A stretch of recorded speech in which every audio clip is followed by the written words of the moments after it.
I'm WWE Hall of Famer Hacksaw Jim Duggan. Tito Santana. This is Kurt Angle. This is Bret the Hitman Hart, and this is going out to Scott and Holly. You are listening to the Win Twice Wrestling Podcast with Scott and Holly. Oh, it's true. It's damn true. And this ho's for everybody. Ho! Ladies and gentlemen, you are about to listen to the incomparable Win Twice Wrestling Podcast with your hosts, Scott and Holly. We always go over, brother, and that's the bottom line. Dig it? So, sit back, relax, and prepare to be entertained. Hello everyone and welcome to episode number 62 of the Win Twice Wrestling Podcast alongside your co-hosts Scott and Holly. Morning, Holly. Good morning. You look a bit more alert this time than you did last week. Yeah, I've had a little bit more sleep. Show off. What'd you get, like 3 hours or something? We're pushing at 5, I think, today. That's for you. For me, that's good, right? That's not bad, yeah. I wish there was like a fun reason for it, though. It's just too much life excitement, isn't it? Overstimulated. Yeah, excitement is the word. Overstimulated, I think, is what we're going for. Yeah. But back in the seat, and we're going back into the DeLorean, and we're heading back to 1988. Good year, that. Was it? I don't know. What happened in 1988? Oh. Actually, I don't know, because then gives away how old I am, right? Technically, this was before you were born, so you're fine. Oh, good, okay. Because we're in January of 1988. And what comes around every January in the world of the WWE/WWF? Why, no, because we watched it. Well, yes, but this is the back and forth report we're trying to do. Royal Rumble. The most royalist of Rumbleists. And this would be the very first one that we're covering. Well, not the first Rumble we're covering, but the very first Royal Rumble, and we are covering it. So, I love a Rumble. Oh, yeah. You might not like a Rumble after having watched the 1988 Royal Rumble, but I'm hoping there were some glimmers in there that you go, do you know what? That was good. That was fine. Or that was okay. Or, you know, I didn't hate myself watching that. Yeah. She's nodding, and I don't think that's genuine, ladies and gentlemen. I'll be honest. I think Holly might have struggled with this, if I'm a guessing man, because not only do we have the Royal Rumble, so it's a 2.5 hour show. Isn't it just? Yep. So, I mean, you finished this before I did. I had to do half of it yesterday. Oh, yeah. But let me tell you. Okay. I did fall asleep halfway through this. You actually fell asleep through... Considering I'm not sleeping, yeah. There is one match, and I could feel my eyes going, and I was like, no, must stay awake and finish this match. And I woke up, and it was like 20 minutes later. I was like, oh, no, I've got to go back. It could be... I don't think it was the Rumble. Okay. I think it was it, but any of the other three it could have been. Well, we'll see. Oh shit! I'm so excited about this. But honestly, I was also livid because I was like, no, I should have just stayed asleep, like just actually got some sleep. But no, I woke up. I was like, brilliant, great. That's sleep for the next couple of hours. Done. Go back and watch it. Well, you know, good news that you got a cure for insomnia, I guess. It's just pop on whichever match this is. That'll be another thing to keep tally of. Which matches have made Holly fall asleep? Because that's not a compliment. That is not a compliment, I'll be honest. No, it's not. But yeah, so not only do we have the Royal Rumble in this 2.5 hour affair, we also have not one, but two Win Twice matches. Holly, can you believe your luck? No. How excited were you for Win Twice matches? So excited. And I can imagine the people involved in the matches just made you I was thrilled. ecstatic. I was so thrilled. I think one of the tag teams in one of the matches, you'd be, okay. I bet you I know exactly which one you think. That The Young Stallions. Absolutely. Yeah. Yeah. And everything else was like, Yeah. Yeah, well, okay. Well, I might have some, you know, little tidbits for you along the way that will pique your interest, and hopefully you don't fall asleep during this. But if she does, she's just about in kicking distance, so I can just like prod her kneecap with my toe or something. But yes, the WWF Royal Rumble 1988 took place on the 24th of January 1988, funny enough, and it was in the Cops Coliseum in Hamilton, Ontario, Canada. I always forget that the first Rumble took place in Canada, because when it was originally put together, it wasn't a pay-per-view event. It was a TV special, hence the commercials. Oh, yes. I didn't even think about that. Now, they're not as in your face as they are for like Saturday night's main event, where it feels like every 5 minutes you're going away and then coming back and then going away. But it is no. Well, I noticed it. Yeah, well, yes, I did. Maybe. Well, you fell asleep, so you might have missed some of the commercials. To be fair, Can I just clarify? I did go back and watch what I'd missed. It's not like I just went in my notes, fell asleep, woke up at this point. love that. I mean, Could you that would imagine? be great. Oh, But especially if you were doing the oral side of this, like kind of talking your way through it, and then you just cut off and went. I guess we don't know what we felt about No, that match. no. Yeah, what star rating did you give that, Holly? I gave it 3.5 shut eyes. It was good. And the attendance on the night was approximately 18,000. So good turnout. okay. Good turnout. Right. It's a Royal Rumble. The only one we've Yeah. covered in the show so far was Yeah. 2000. Yeah, You thought that was an okay Royal Rumble match, I right? did. With this being a Royal Rumble from the late 80s, with the Yeah. cast of characters they had, Yeah. you must have had, despite your best intentions, some sort of expectation for this. Oh, absolutely. What were you expecting? Nothing. Absolutely zilch. I'll be honest. I think I've still got PTSD from that hideous. Was it a Saturday night's main event that we watched? That was I tough. feel like I'm still struggling to get over that. So bearing in mind that this goes back again, Yes, it does. I was a bit like, oh no, here we go. But I was a little bit hopeful, thinking, right, but who could possibly be on this show that might pique my interest? One of them was on commentary. Yeah. Was there much else for you on this one? I guess we'll find out. Only will. time will tell as we go through this. I've got a bit of background for you. Oh, straight away. Straight off the bat. Go on. Straight off the bat. Hit me with it. And this is from WWE.com. Stop. So I know I didn't Stop. go to the Sportster. Anyway, don't come at me. The article you last brought came from the Sportster. Yeah, intentionally. Well, okay, fine. I thought it just happened to be coincidental, but no. So yeah, I went to an article from WWE.com in terms of how the Royal Rumble was initially conceived. Brainchild of Pat Patterson. I assume you might have been just about aware of. No, just the ma- about. Good stuff. And there's a little bit of an interview piece with him. So I thought it'd be worthwhile sharing, Yeah. seeing as this was very much his baby boy. If at first an idea is not absurd, then there will be no hope for it. Albert Einstein. Start off nice and wanky. I like that. No single match on the WWE calendar holds the same intrigue, boasts as devoted a following, or is as widely anticipated as the Royal Rumble match. The 30 Superstar Classic made its pay-per-view debut in January 1989, which is the year after, but the first time that a national audience bore witness to the over-the-top melee was a full year earlier on national TV. Unlike the now tried-and-true 30-man lineup, the match that took place on January 24th, 1988, which was something of a proof of concept, featured 20 superstars. Before I go further into the article, I assume you were probably okay with that. I was very grateful. Yeah. Yeah. Very grateful. Very. Very grateful. Very. See if you go West Country this episode Oh, as no. well. But how did this enduring tradition come to be? What inspired WWE? Still riding high off the success of WrestleMania 3 the year before, to reinvent the wheel yet again and launch a brand new match type. To find out, WWE.com went straight to the source and asked the man credited with inventing the Royal Rumble match, Pat Patterson. In this exclusive interview, the WWE Hall of Famer explained the humble beginnings of one of the most enduring match types of all time. Sprinkled into the conversation are excerpts from a previously published WWE magazine article in which the superstars who participated in the 1988 Royal Rumble match shared their memories from that fateful night. What was the genesis of the Royal Rumble match? I'm not going to do a Pat Patterson impression because, quite frankly, I don't have French-Canadian old man with a touch of camp in there. I don't have it. No. No, I think I can work on it. It's one to add to the to-do list. Although you'd just be crying with laughter the whole Yes, time I as would. I start to sound like some sort of weird cartoon character. I was working in the office and my job was to be creative, and I always wanted to do something that's never been done. It's like, for example, a simple steel cage match. Somebody, somehow, decided to have a cage match. Where that started, I have no idea, but somebody came up with the idea. I started thinking about the Battle Royal, but I had it in my mind to simply start with 2 guys, and then every 2 minutes a new guy comes out. When one guy is eliminated, he's out, and so on and so forth. And I knew it was going to work. I could visualise it. I could see it. There was no question.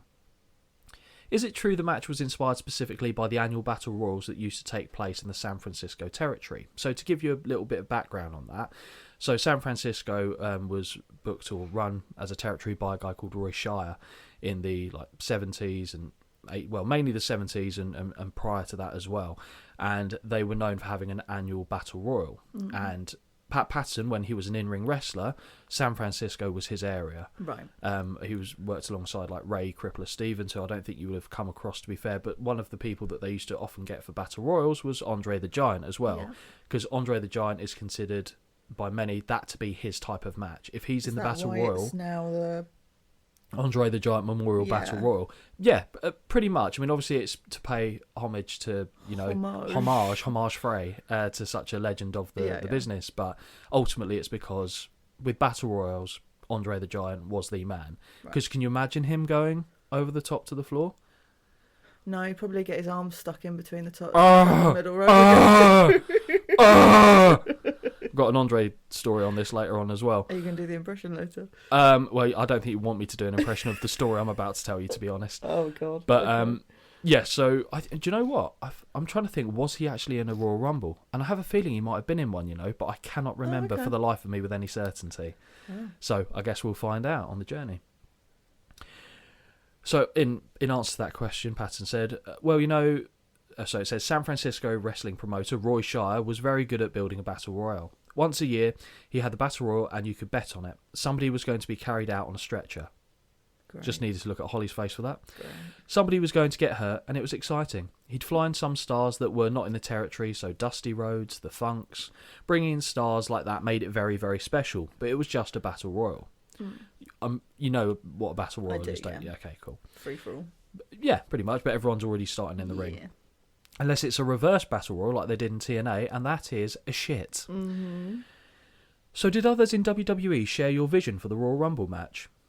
I used to talk to Vince about the Royal Rumble idea, even though I didn't call it by that name, and Vince couldn't visualise that. He'd say, oh my God, it's too long. My God, all 20 guys, that's going to take forever.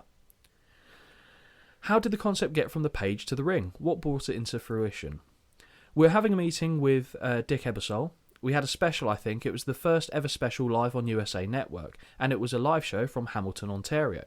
So we gave Dick Ebersol the matches we were going to have, and Dick Ebersol, for some reason, didn't feel the card would be that exciting. So we've got to figure out what to come up with. And Vince turns around and goes, Pat, why don't you tell Dick Ebersol your stupid idea? And laughs. Or no, sorry, he laughs. So I turned around and looked at Vince and I said, well, first of all, it's not a stupid idea. And then he laughs again. It was kind of funny.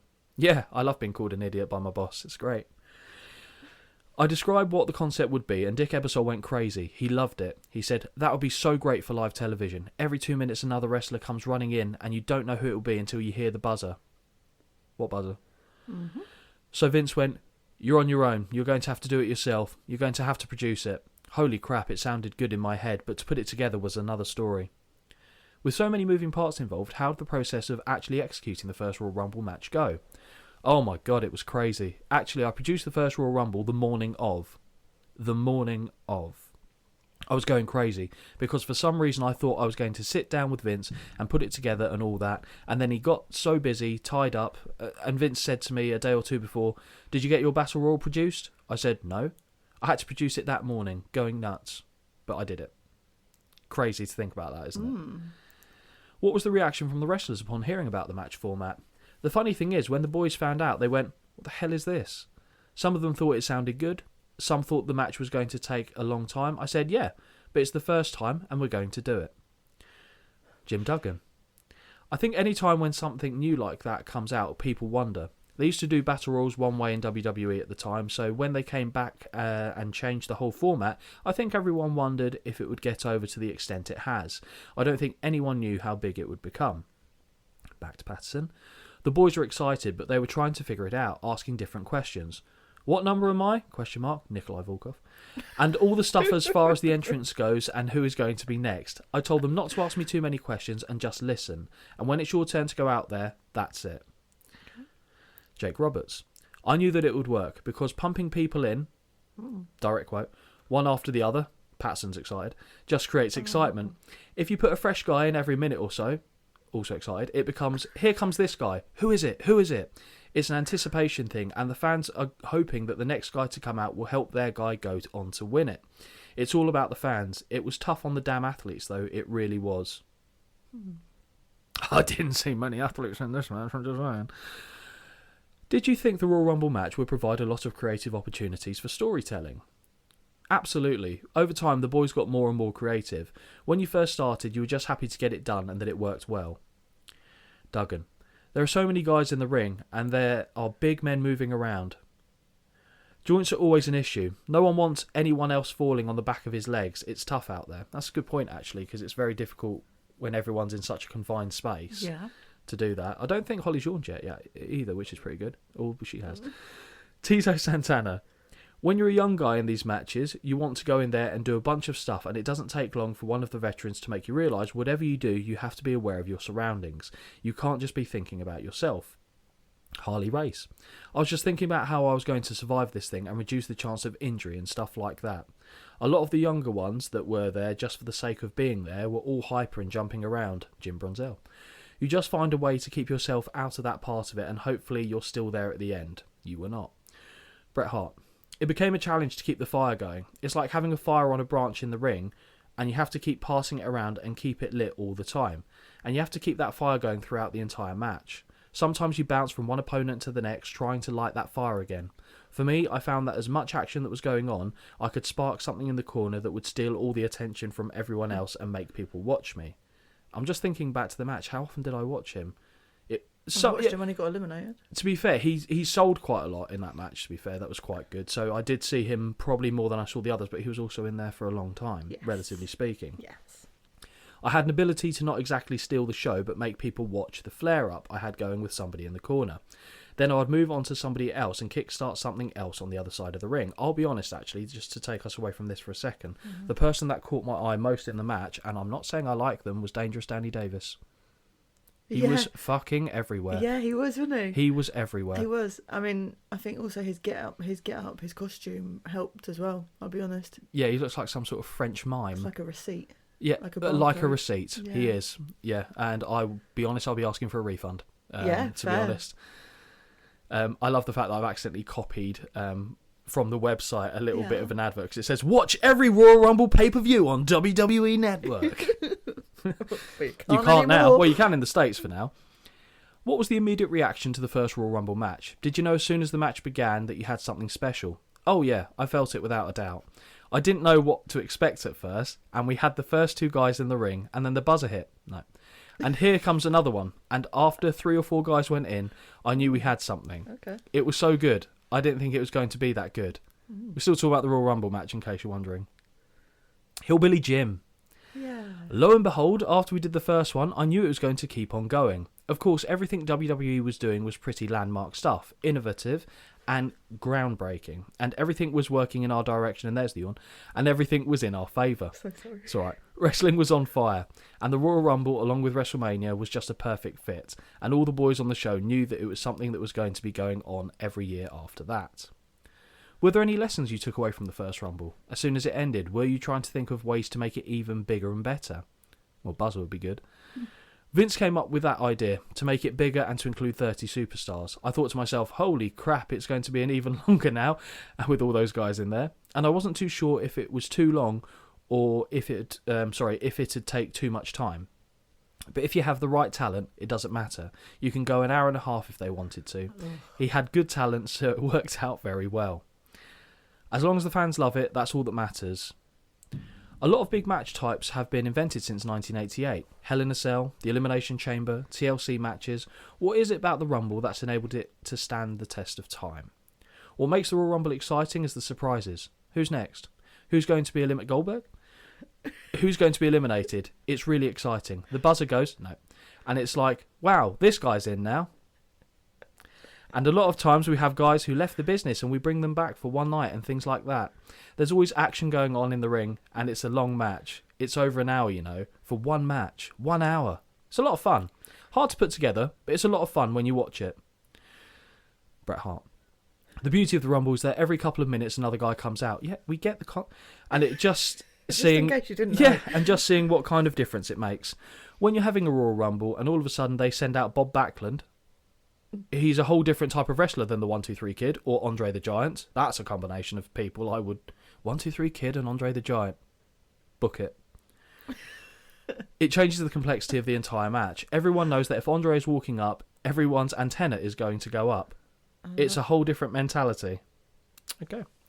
Looking back over your many creative contributions, where does inventing the Royal Rumble rank? I'm very proud of it, no question. But it doesn't blow up my head like, oh man, I created the Royal Rumble.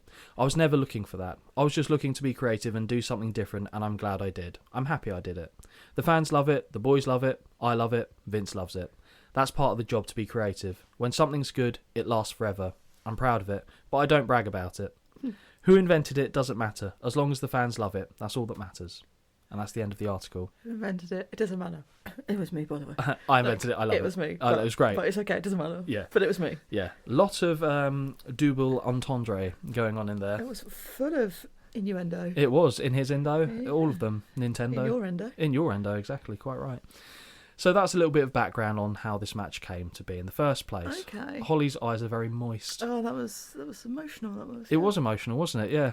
Yeah. I Those mean, two massive yawns at the end. yes, it was. But I think it's because you're comfortable. Sure, we'll go with that. It's not even yawning. Isn't even a tired thing, though, is it? It's Bored. no. It's when you It's to do with like oxygen in your brain. When you don't have enough oxygen in your brain, that's why Okay. you yawn, to get it in there. It just conveniently happens when you're tired because Yeah. you forget to breathe. And conveniently happens when I'm talking, but not that's all the time. not all the time, just a good Most, but percentage not of all the time. So shall we just dive into the show? Oh, I'd love to. Because there's 2.5 hours of it and we have not started yet.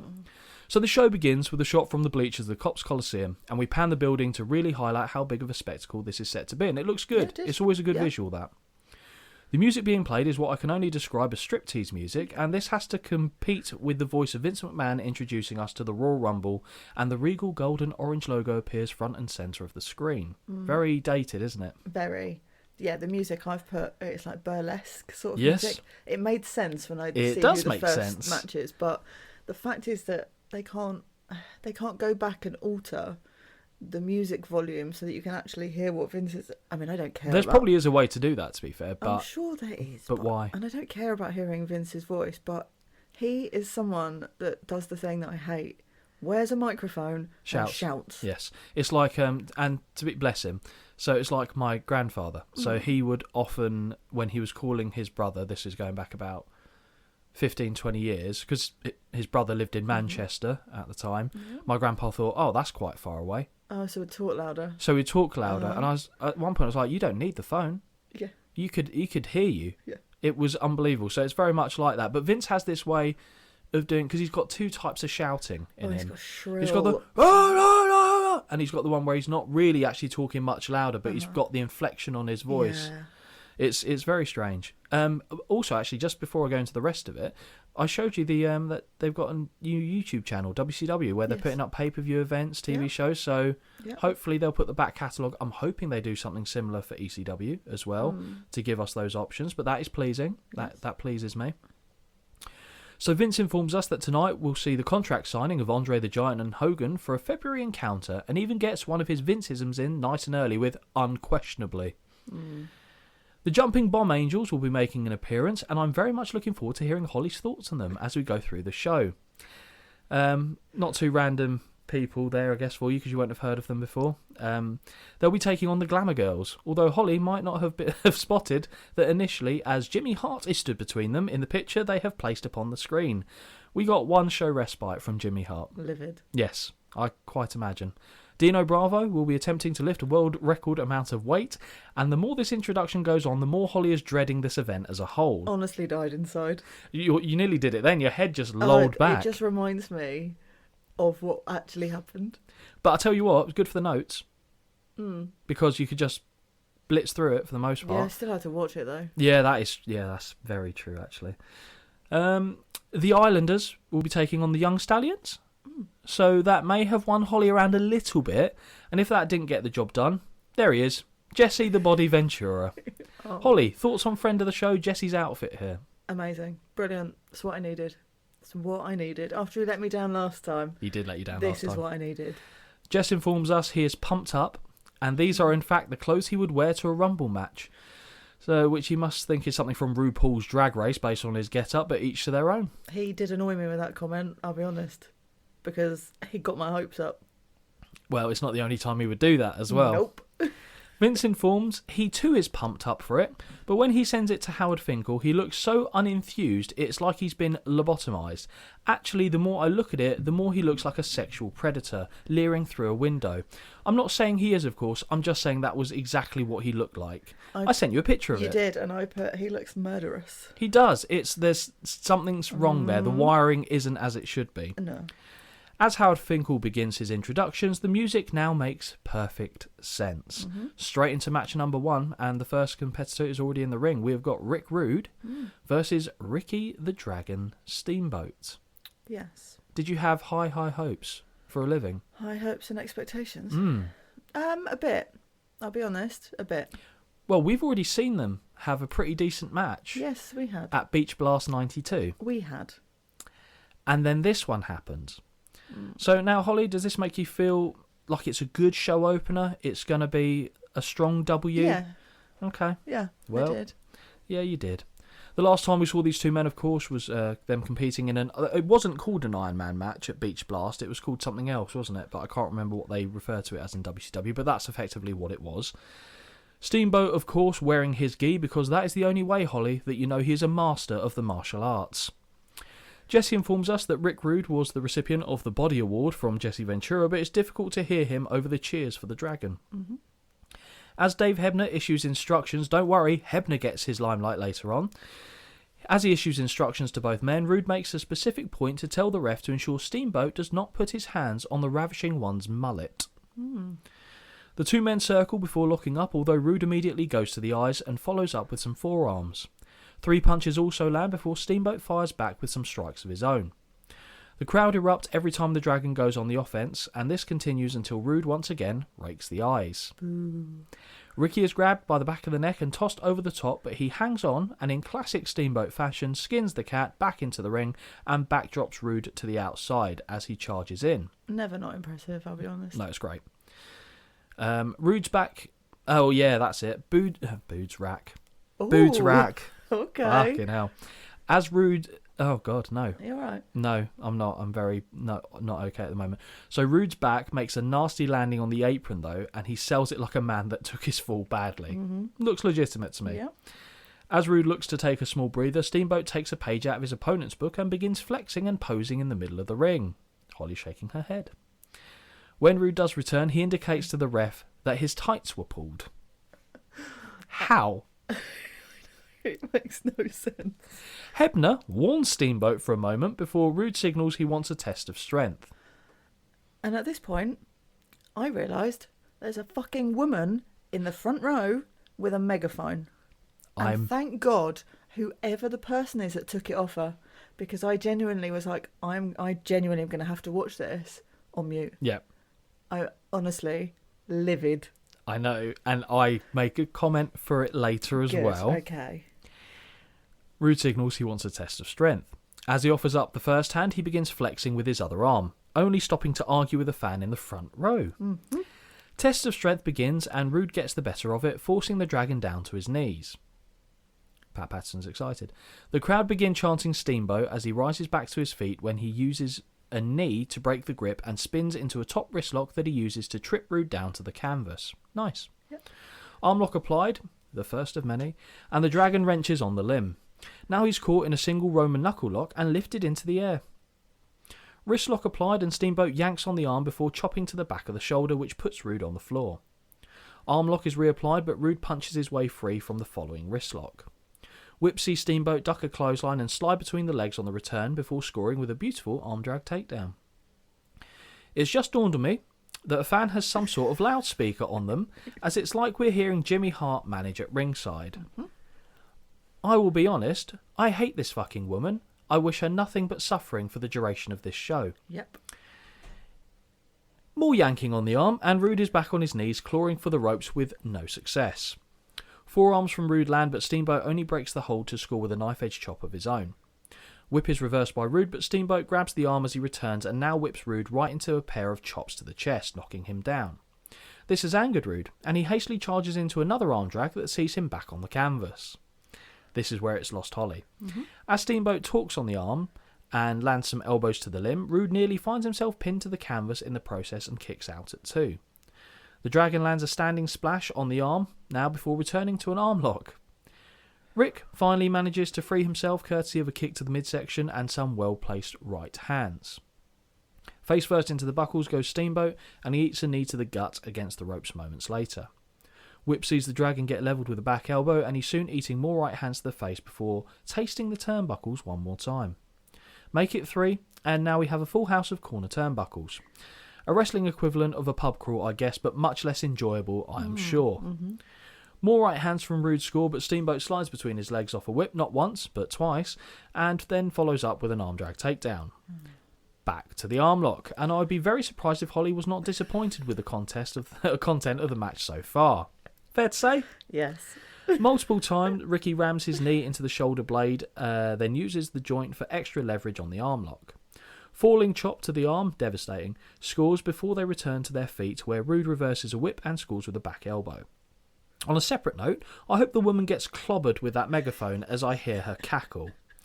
The reason for her laugh, Rude is trying to pose, but due to the damage inflicted on the arm, he's struggling to get it up. But I guess steroids can be known to do that to a man. Okay. Right hands from Rude land, and now the Dragon lands a series of strikes himself. Reversal of a whip sees Rude duck down twice before landing with a knee to the midsection, which looked to be so awkward. Yep. Rude almost falls over from trying to do it. Mm-hmm. Rude falls over, and then Steamboat collapses between the ropes to the floor. On the outside now, and Rude shoves the Dragon, sending him back first into the apron and body slams him down onto the blue mats. Rude returns to the ring to begin his gyrating session, and he had no issues raising the left arm for that one. Or for slamming Steamboat, now that I think about it, actually. But flexing? Absolutely fine. With Steamboat on the apron, Rude looks to suplex him back in the ring, which he does, and it earns him a near fall. Camel clutch is applied by Rude, and Steamboat immediately begins tapping on the canvas in pain, but of course this is not the era where that signals a submission. Yes, this did also confuse me. And also at this point, I realised that Vince knows nothing.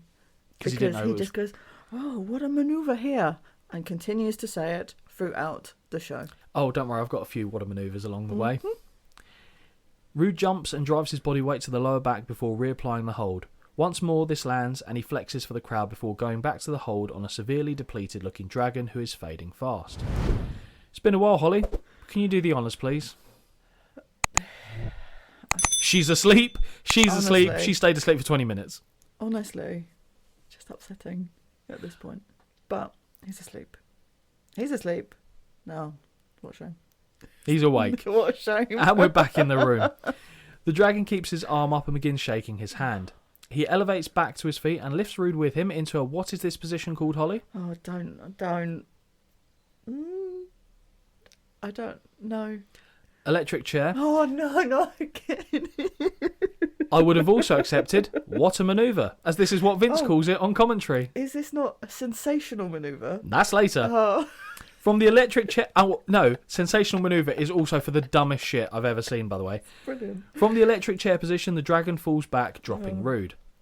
After a moment, Steamboat looks to land a leaping splash, but Rude gets the knees up. Of course it... I'm sorry, I just read my notes. Of course it is. Why did I not just say it? After a moment, Steamboat looks to land a leaping splash, but Rude gets the knees up. I've done that. Rude charges over and claws the eyes before delivering an atomic drop, or as Vince calls this one, a sensational manoeuvre. Knee to the dick. Sensational. It's a low bar. Exactly. Well, I'll tell you what, you get sensational out later on as well, I'm pretty sure. More posing before a lazy cover earns Rude a near fall. Back to the camel clutch, and the Dragon is pounding away on the mat as he claws his way to the ropes. Interestingly, Jess says he had horrible rhythm, which is just a bizarre critique. Didn't like the way he was pounding the mat. Okay, fine. From his knees, Steamboat slips between the legs of Rude and pushes him face first into the turnbuckles. We now get some Sesame Street buckle bounces before the Dragon snapmares him in the middle of the ring and connects with a falling chop to the top of the head. Cover gets a near fall as this match continues. Kick downstairs by Rude, who gets the Dragon to the canvas with a side headlock takeover. Steamboat counters with a head scissors, but Rude marches round and applies a jackknife cover, but as the ref begins to count the pin, they impressively bridge out from a ridiculous starting position. This, highlight of the match. I looked at it and went, no, I don't get that. I don't even know how they've attempted it, let alone Highlight pulled of it the off. match. Best thing I've seen in the whole entire match. Backslide pin from the Dragon gets a 1-2 no. Wild swing by Rude is ducked and he's caught in a schoolboy pin that gets the 1-2 no. Leg pick from Steamboat and now he's looking for a jackknife pin but still no 3 count. Small package attempt is reversed by Rude into one of his own and they change position twice more on the canvas for near falls, and I'm taken back to the frantic end of their Iron Man match where Rude was desperately looking to even the score. Another rake of the eyes and after a whip Steamboat is levelled with a clothesline but still just a 2. Suplex attempt is blocked by the Dragon and he scores with one of his own. Both men are down. Now I will say the first stanza of the match, very slow, very arduous. This bit was good. I enjoyed this whole little section. Okay. The ref begins the count as Steamboat points to the heavens and heads to the top rope. As he takes flight, Rude pulls the ref in direct line of contact as the crossbody lands, and of course, it was a Hebner, baby! Jess is outraged and even suggests that the Dragon is now trying to pin the official. Rude takes advantage and lifts Steamboat into an Argentinian backbreaker. When Dave Hebner returns to his feet, which he didn't sell long enough in my book, the ref I know, he took a full crossbody. Yeah. And got wedged and couldn't fall properly. That's awful. When Dave Hebner returns to his feet, the ref signals for the bell and Rick Rude's music begins playing as assumingly Steamboat has submitted or has been deemed incapacitated, but Holly, I smell shenanigans. Yeah, this I didn't understand. Rude heads back up to the aisleway flexing to the fans with his music playing, but we hear the announcement from Howard Finkel that the winner by disqualification is Ricky the Dragon Steamboat. But why? Because Rude grabbed the ref and pulled him in the way. The ref knows that he was grabbed and pulled in the way by Rude. Okay. Rude is furious and marches his way back into the ring to protest with the official as we head to a commercial break. Holly, what did you think of this match? And I don't think this is the one you fell asleep in. No, I stayed awake for this one. Yeah, it's the match I thought it was then. This was just boring for me. And I think because I'd seen them before, I was like, there's a little potential here. Neither of them are bad either. Do you know what I mean? It's like, it could have been so much better. It could have been. This lost me. The first 3/4 of this match lost my interest. Agreed. I gave it 1.25, and those points are for the skin the cat and the double bridge up. Okay.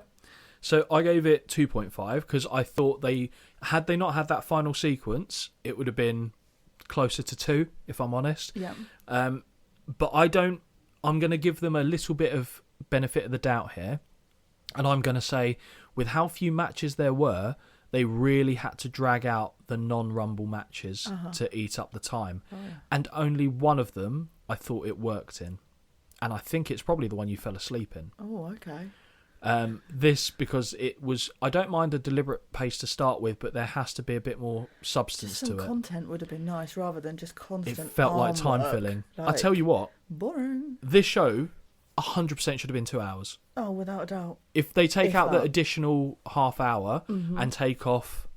Oh, I'll tell you what you can take out. What comes next? But take off 10 minutes. Do you know what? Even if you leave that nonsense in, take off like 10 minutes from each of those 3 non-Rumble matches, and then I'm probably happier with how everything went. I probably would have been a bit happier. It just, once my attention is waned, we're out. Like, done.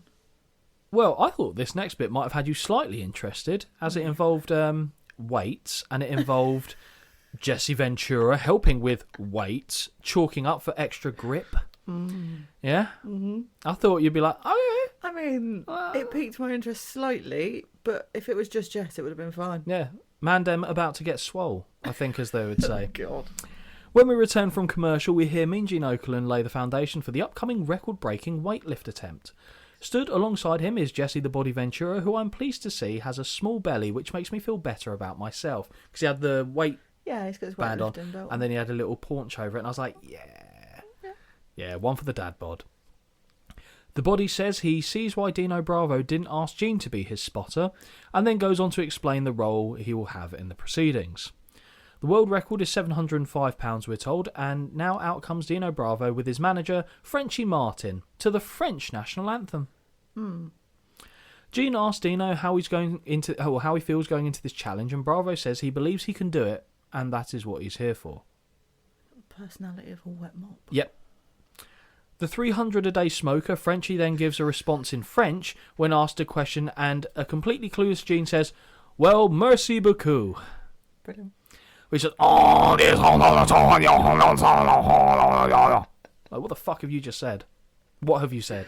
Like, I can understand bits of French. Yeah. Nothing I got from him. All right with French. Nothing. No, but I feel like that's the intention. Yeah, not even a pommes frites. I got nothing out of that. No. No. Dino begins putting powder and gloves on as Jesse says he'll be first warming up with a 415-pound lift to ease himself in, and this is when I remember how long this segment actually took. Yep. The funnest part for me in this was, yes, watching Jess, but also converting pounds to kilograms, because I don't work in pounds in the gym. Everything is kilograms. Yeah, it is. So to put it into perspective, I had to Google convert. Isn't it? A kilogram is 2.5 pounds. I don't know. No, sorry. Yes. Yeah. No, that is right. I don't know. So I just went on Google. Google. It's impressive. It's a mean, sizable weight. It would be if he did a full rep ever, but okay. Well, he did the little. They're just half reps the whole time. Yeah. I mean, I couldn't do it. Let's just be clear. But I'm just putting it out there. Not one full rep was done of this whole entire thing. Do it with your legs, maybe. Yes. Yeah. Yeah. Yeah. There you go. I'll take that. Yeah. £700. No, not that heavy. Okay. I was going to say I'd watch. That'd be interesting for sure. So Bravo goes to get in position, but he has a second thought and returns to Gene saying he needs complete concentration and doesn't want anybody to make a sound. Wrong place to fucking do it then. Yep. Yeah, in front of 18,000 people. Yeah. Mean Gene reiterates this point to the crowd, although he made out that he wasn't fully clear on what Bravo had requested, as if he wasn't speaking English. It's like, I think Dino is saying that he doesn't want any noise from the fans. It's a really bad comedy sketch. It is. Yeah, it's not good. It's not good. Jess helps lift the weight and Dino makes light work of it. And to be fair, he does make light work of it. It looks easy. Now Jess and Dino add additional weight onto the bar, taking it to £505 as Mean Gene kills some time interviewing Frenchie, who continues to respond in French only. The body shouts at the fans, asking them to keep the noise down. Much like the first, Bravo makes light work of the £505 weight. Now we go to £555 and Holly has fallen asleep. The irony I put has fallen asleep. Oh, did you? Yeah. As the fans boo Dino, Jess gets annoyed and shouts, whether you like the guy or not, give him the chance. And I was like, that's fair. It's actually fair. It's a fair point, but yeah. Time and place, come on. Exactly. 555 is lifted and we move on to the next level, onto 595. As soon as Bravo lies down, he's booed and he leaps to his feet to protest at the noise. Frenchie is... Honestly, yes, because the best way to get everyone to be quiet is to get up and play complain. up to it, yeah. Like, come on. Frenchie is getting annoyed and berates the fans. Mean Gene is quick to point out that the fans speak English and is told to shut up, so he knows that much in English. Shut up, Gene! 655 is up next, and you can see Bravo is struggling, and rightly so. Well, that's 287 kilograms. Which Well, is yes. heavy. Oh, it's very heavy. heavy, Oh my God, yeah. that's heavy. But also, I don't care. No, I don't care. Ventura is shouting at Vince on commentary, asking why he isn't doing something about the noise, as he's just shrugging his arms in the air. Like, what can I do? Oh, yeah, you can't do anything. Like, he's really going at him. That bothered. Put earplugs in. What, for Dino? Yeah. Okay, yeah, I Do guess. it somewhere else. I guess. Yeah. 655 goes up, just about, but only the once, and it now looks damn near impossible for Dino to break the record. 715 is now loaded onto the bar, and we are ready to see the world record attempt. The crowd actually begin a small encouraging clap before they once again drown out with boo. So they go, yeah, well, fuck this guy, fuck, boo! Yeah. One of their own. Yeah. One of their own. Yeah. Well, actually, he was technically born in Italy, but we'll leave that. Yeah. The crowd actually, Bravo has had enough and storms off, and I thought he shouldn't have come back. No, actually, he shouldn't. Yep. Actually, just leave Jesse there. Yep. I mean, he did most of the work anyway. On this one he did, yeah. Bravo's had enough, storms off, and Ventura is berating the fans for showing no respect. Frenchie Martin tears after Dino and brings him back to the stage where he returns to the bench. Great. The weight is lifted off the bar, and credit to Bravo, he tries, but it barely moves. And Jess has to help him lift the weight to place it back in its starting position. And Jess also looks like he's struggling. It's a good job that he is there. Yes. Because, my God, this guy would have been at a school wash. I've got a comment on that later. Apparently, Gene thinks that is enough to claim Dino did it, but the Canadian looks frustrated and asks Jess, and Jess looks unsure of exactly what to do here. He's like, Because there's no way that Jess can do that and not look like he's actually putting effort in to lift it. His music plays and Frenchie is celebrating, but we hear Vince on commentary say, I don't think he did it. No, I don't think he did either. As we head to commercial, because he didn't do it. No. What a crock. I don't think I mentioned it later, but Vince actually has a great line. He said, well, you might hold the world record for tag team weightlifting. Yes. Which is actually very good for Vince. Match number 2, and if I'm a betting man, the match that Holly fell asleep in, the Glamour Girls with Jimmy Hart versus the Jumping Bomb Angels in a win twice match. It was. It really was. And it's for the WWF Women's Tag Team titles. Do you know what's sad about this? No. I was looking forward to seeing the Jumping Bomb Angels. Okay.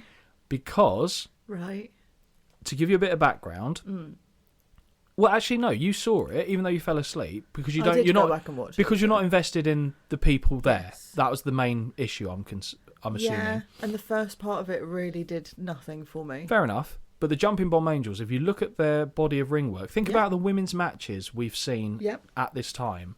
Oh, it's far They're better, so far better, ahead. Far better than so any. far ahead of anything that we've seen so far in the women's division. No, I do agree. And they're like considered to be pioneers of, well, not pioneers of Joshi wrestling, because there have been others that came before them, but they were big. There was only one other female Japanese tag team in Japan that was considered to be bigger than them. I think they were called like the Mac Girls or something like that. Right. But these were number 2, and they went on to inspire a lot of top Japanese wrestlers that would then follow them. So you won't have been aware of her, but Manami Toyota, who is considered to be one of the best, if not the best, Japanese women's wrestler of all time, was inspired by watching the Jumping Bomb Angels at this time. And Manami Toyota has gone on herself to train a whole host of... I don't have the names to hand, and I probably should have done that for the sake of this. But if you look at the people that we've got now, the likes of Io Sky, Julia, Kairi Sane, all these types of women have come through from watching the Jumping Bomb Angels. So that just gives a bit of context in terms of where they stand in history. But again, to you, they're just, you were just basically, I guarantee you wrote down the exact terms that Vince had down for them as well. Red and pink. No. You didn't, so you went angel, angel, angel, angel. Well, it was both teams I did it for. Glamour, so I just did Glamour. Jumping Bomb and Glamour Girl. Okay, fine. Because I just didn't know. I'll be honest, and this is a little bit bad on my part, took me a while to remember which Jumping Bomb Angel was who. Right. And Vince actually does start using their names later, and I was like, thank God I had it the same way that he's saying it, because I'd have to go back and change all my notes, and I'm not doing that. So it's a win twice match. Yeah. Done in our honour. But again, it very much feels like, we want more time. Yeah. So they knew that with Rude and Steamboat, they could get a lengthy match out without having to do the 2 out of 3 falls, whereas for the other matches that are on the card, they knew they needed to give a reason to make it longer. Yeah. And I guess the proof is in the pudding. We'll find out what Holly thought. Already standing in the ring are the champions. Why? True. Alongside Holly favourite, Mouth of the South, and it is refreshing to see the champions get the jobber treatment. We hear music to signal the arrival of the Jumping Bomb Angels, and something about the music we hear sounds like Dude Looks Like a Lady. Yeah, I can Because it's like a... understand the comparison. And I was like, oh, okay, what? Both tag teams are wearing 80s mum's yoga gear, and for this one, and I expect to see Richard Simmons refereeing the bout, but sadly it's not to be. Whilst the women prepare for their match and receive instructions from the official, Jesse is arguing with Vince that Dino did successfully lift the weight moments ago, and that will become a theme for the rest of the evening. Vince asks him outright if he lifted the weight, and he says no. He was just spotting him close. His hands never closed. Bullshit. Oh, Jess. Not only did they close, your face was going, fuck You hell. can see it in his muscles. You can see it in his muscles. And Holly, that's what I was looking at. Holly was doing very close examination of Of course this. I was. Come on. Got to get something from this show. Absolutely. As the arguing continues, the bell sounds and the Angels run across the ring to drop both Glamour Girls with drop kicks. So it looks like Norio Tateno is starting this for the Bomb Angels against Leilani Kai. And she looks to land a second rope drop kick, but Kai holds on to the ropes off the whip. Classic hairmare toss by Kai sends Tateno across the ring and then sends her flying onto her face with a second running shove. Back on their feet, and Kai whips Tateno into the knee of Judy Martin, who now tags in. Big body slam and falling splash, but Tateno beautifully bridges out of the cover and onto her feet before surprising Martin with a schoolgirl roll-up that earns a 2 count. That's pretty good. Yeah. Pretty good. Tag in to Itsuki Yamazaki, for those wondering, who whips Judy, forward rolls and connects with a headbutt to the chest. From the piledriver position, Yamazaki scores with more of a suplex that gets a near fall before tagging out to Tateno. Okay, I've merged the names here, but I do mean Tateno because I put Tatanoi. Tateno takes over on a front face lock but finds her ankles picked and has to pull guard on the canvas where she applies a body scissors. Jess asks McMahon what the name of the Bomb Angels are because he wants to know what to call them and proposes Bomb Angel, and that my friends is exactly how Holly will have referred to them in her notes. Pretty much. Vince suggests that red and pink will suffice. Judy escapes the predicament and catches Tateno on a cross-body attempt before dropping her on the floor, but then misses with her running elbow drop attempt.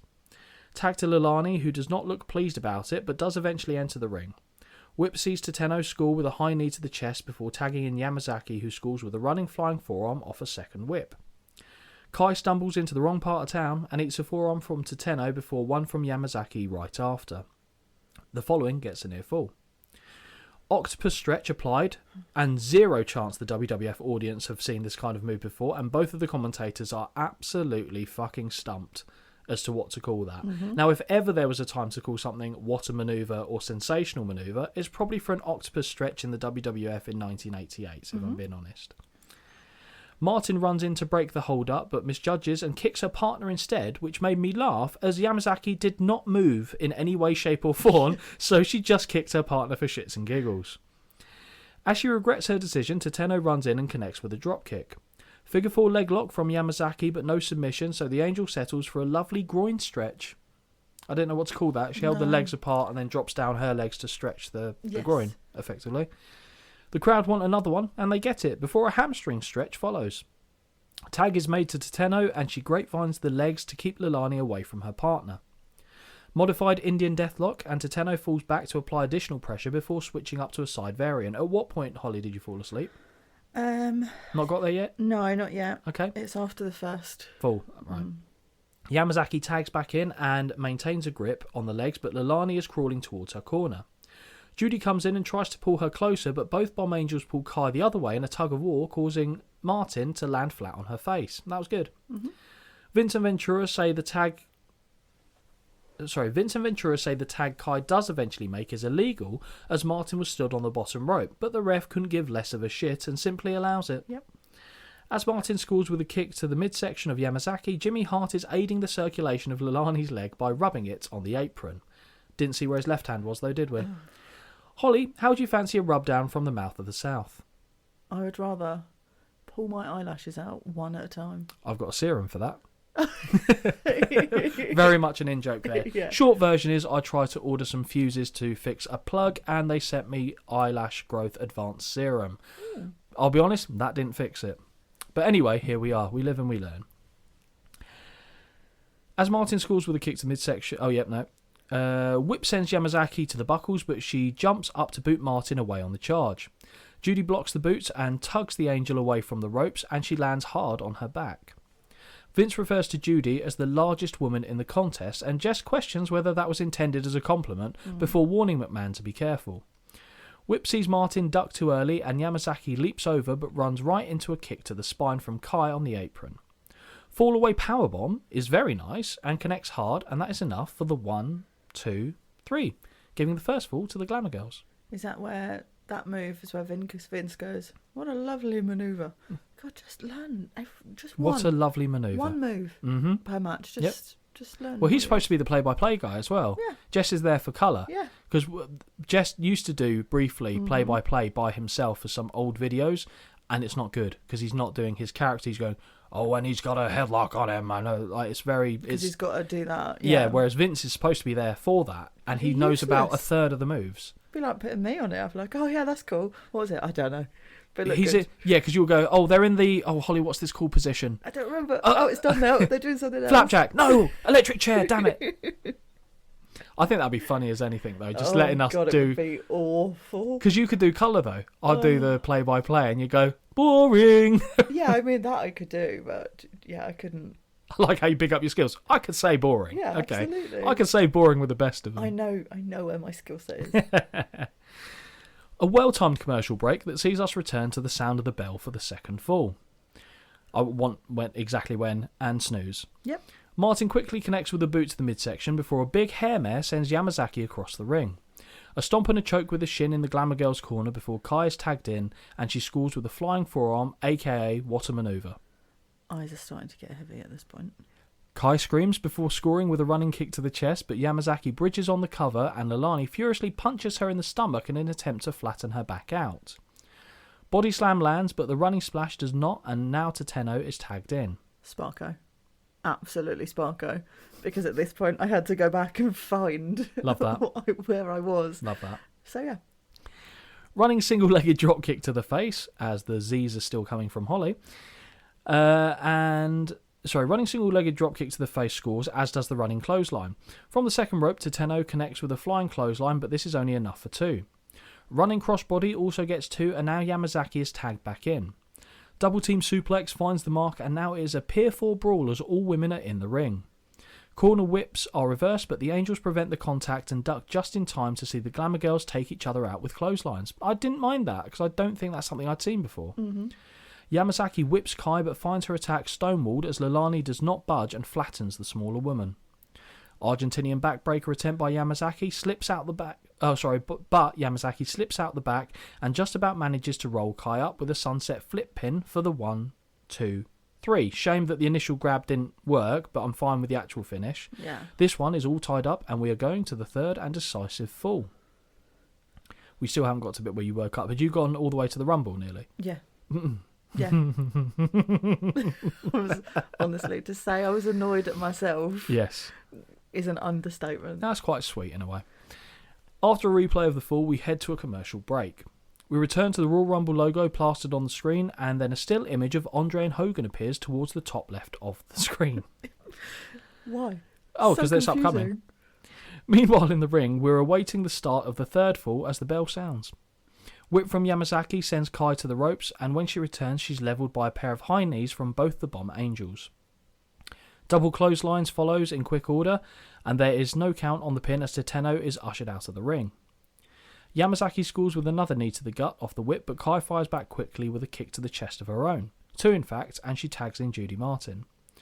Big overhand chop lands and Yamazaki is sent to the ropes where she tries to connect with a running boot but finds it caught. Martin holds on for a moment, which is regrettable as the enziguri lands a moment later. Tateno tags in and is looking for a fisherman's suplex, but Martin punches free and connects with a running knee to the chest. That's the most favourite move in this match, running knee. Mm-hmm. Tateno is whipped into the buckles but goes up and over the charge, and whilst Vince says manoeuvre for the 5,000th time in the match, she looks for a backslide pin, but Martin rolls free. If you drank every time you heard the words, what a manoeuvre, You'd be George lovely Best. manoeuvre, like, honestly, your poor liver would just be done. Yep. Just from this one show alone. Yep. I still think we should do something like that, because I think that'd be Right. funny. Could you imagine how Yeah, but funny not that'd be? picking words that are used all the time. Well, yeah, no, because we'd want to actually last the show in some capacity. As Tateno looks to go for her corner, her ankle is picked as Martin latches onto the legs and catapults her across the ring. Kai's the legal woman, and after Tateno is snap-made over, Leilani scores with a whiplash snap to the neck, very Mr. Perfect-esque. Yes. Kai stomps away, and this results in Tateno being on the apron where she is dragged throat first over the top rope, courtesy of hair pull on 2 occasions. Back in the ring, and Kai scores with a nice butterfly suplex that gets a 1, 2, no. Leilani is now biting the wrist of Tateno outside of the ref's view, and then gets a foot to the throat for good measure. Martin back in, and she scores with a well-placed kick to the midsection, but stupidly doesn't prevent Tateno from making the tag. That being said, Yamazaki runs right into a hair mare across the ring. Finding herself in the wrong corner, Yamazaki eats an overhand chop to the chest, and as Judy is being spoken to, Kai begins choking her from the apron. Poor choke. Punch to the gut, and Leilani is tagged back in. The Glamour Girls whip Yamazaki out of the corner, only to send her crashing back first into the buckles.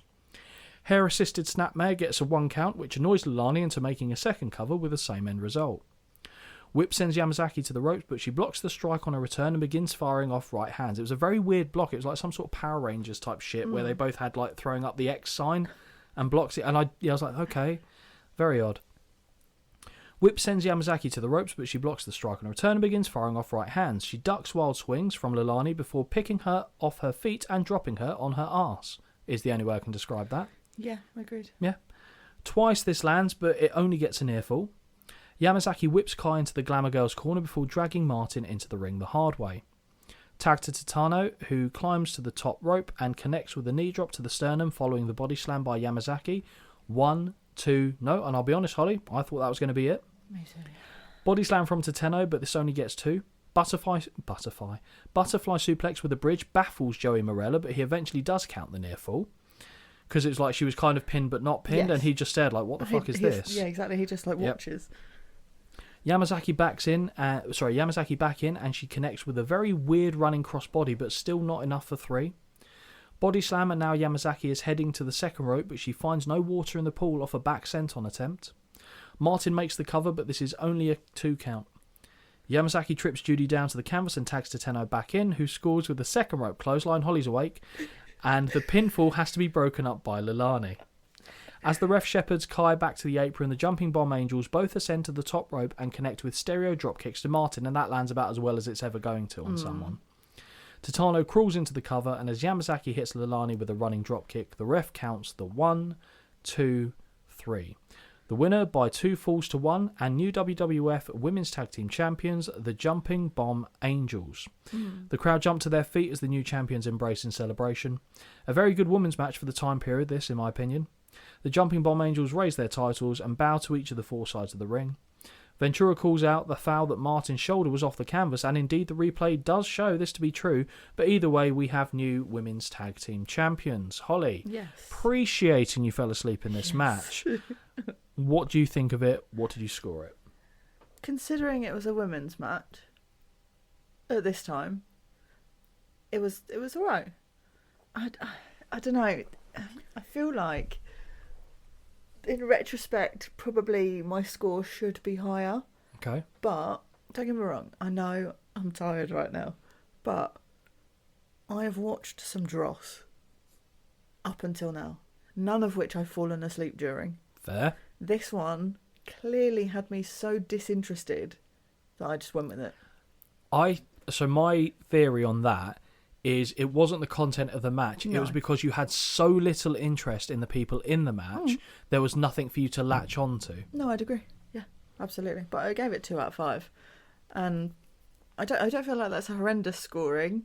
If I hadn't had to have gone and rewatched it, probably might be a 2.5, but Yeah. that'll do. So I don't think it's the worst score that you could have given it. Obviously, there's lower. I'm not stupid. Of course. I gave it 2.75. Okay. So I thought it was just above average. Like I'm Yeah. comparing that not to women's matches, because if I was doing women's matches It would- at the time, it'd be at the 3.5. time it'd be- yeah. But as an overall match, Yeah. if I'm comparing it with everything else, I'll go Had 2.75. more content than the first one. It did, yeah, and which is amazing when you think about it. But Isn't it? also, the Jumping Bomb, I love seeing someone who's so displaced from their time in many respects. So I feel like you could take probably both the Bomb Angels, but probably maybe Titano if I had to take one of them and put them in any era, Right. and they would be fine.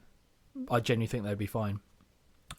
Which is good. It says a lot about their abilities and how far, because this was like the peak of, when I say Joshi wrestling, that's female Japanese wrestling. So this was the high point for it in this era in the 80s, where it was bigger than the men's for a period. Really was. They were getting massive crowds.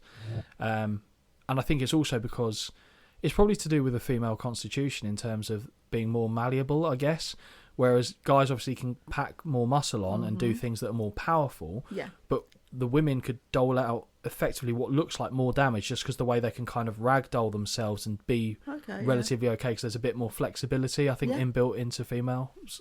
So I wonder if that played in. But yeah, I'm genuinely pleased we got to cover a Jumping Bomb Angels match. There's definitely another one, because they were doing the house show circuit with the Glamour Girls for about a 6-month period. Yeah. Where they were going everywhere and they were just going up against each other. Okay. And they've been in the company since, I think it was late the previous year, because I'm pretty sure it was it the 87 Survivor Series where there were multiple women tag teams in an elimination match, and the Jumping Bomb Angels were in that. I think it was that year. I don't think I'm thinking 88, but yeah, it was good. Okay. I thought it was good. When we return from the commercial break, we see the commentary position where Vince says, "We've seen all kinds of World Wrestling Federation action," and I guess that is one way of calling it. McMahon wants to take us back to WrestleMania 3, and after the excessive attendance numbers, we go to a clip of the stare down between the two men at the start of the main event. After seeing the close fall at the start of the match where Andre falls on top of Hogan in the body slam attempt, we go back to commentary where Jess challenges as to whether the official's hand came down 3 times. Ventura actually congratulates McMahon on taking a year to concoct a reality where Joe Morella only put his hand on the canvas a 3rd time to push himself back up. I'm fine with that kind of bullshit. That's good bullshit. Yeah. Holly, it turns out Ted DiBiase has done well in the stock market as he's been promoted from the $1 million man to the $1 billion man, as Vince refers to him. Ooh, BDM. Yeah. Yep. We now revisit Deeb as he attempts to buy the WWF title and Hogan ultimately telling him, "Hell no!" That was a bit I was Warrior-esque. going to say that sounded a bit like Warrior. It did, but it's kind of... It's the same sort of "Hell noise, though. no!" Yeah, it's kind of... It hits a similar part of the throat for me. Okay. DiBiase will not be swayed from his cause, though, and says that everybody has a price. Andre apparently does have a price, and Jess confirms that even he would have a... DiBiase will not be swayed from his cause, though, and says that everybody has a price. Andre apparently does have a price, and Jess confirms that even he would have a price, and further questions Hogan not taking the easy way out. Yeah. Vince speculates that Andre was paid off to attack Hogan at Saturday night's main event, which involves a headbutt, and of course the infamous Andre check. Check. Choke. Check. Well, he might have picked up a few checks. Cash in them checks. Okay, I guess we should be grateful he didn't do the also famous Andre the Giant oil check, which involves him shoving his thumb up the pipe of another wrestler, and no, Holly, I am not joking. Stop it. Are you serious? Dead serious. That's a real thing? As a rib, yeah. Oh. Oil check. Imagine that thumb fucking... Oh, Christ. That's weird. Just fucking bum fucking people with your thumb. So weird. Yeah, oil check. So I'll shout that at Jamie, because he won't have heard this by the time we probably next go to a show. So I'll shout oil check at him and then see what he does. Weird. Yep, but that was a thing. It's when he bends over that you panic. Oh, he would actually, wouldn't he? Yeah, because he he'd call my bluff, and he'd be right to. Yeah. Or would he? Vince speculates that no, we've done that. Next up, we see footage of Andre accepting DiBiase's offer and says he'll hand him the World Wrestling Federation title. Just before we head to the commercial break, we see Andre, DiBiase and Virgil make their way down to the ring. Oh, it's just too much. When we return, we see a dad in the crowd giving an Argentinian backbreaker to a child, and I'll be brutally honest, Holly, this kid sandbagged him and did not sell. Yeah, brilliant. Absolutely brilliant. They shouldn't have done that. That looked mad. I'm glad that's not on camera. No, that did look weird, But that's basically the face he had, and I was is, making the motion that I was in the... Anyway, it's fine. It's fine. Did not sell at all. 0 stars. In the ring, we can see a teacher's desk and some school chairs arranged for the contract signing. They've come a long way, haven't they? This is, honestly, I can't even explain it. Mean Gene sets the stage before introducing the defending WWF champion, Hulk Hogan, as he comes down to the ring. And Holly, talk to me about this get-up on Hogan right here. The trousers alone are mesmerising. Is it the blue, the tie-dye blue and purple blue type thing, yeah. I'll be honest, the highlight for me was just hearing his music. That's Okay. it. That is it.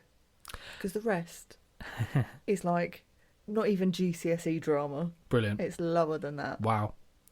Which explains why films such as Mr. Nanny did so well at the box office.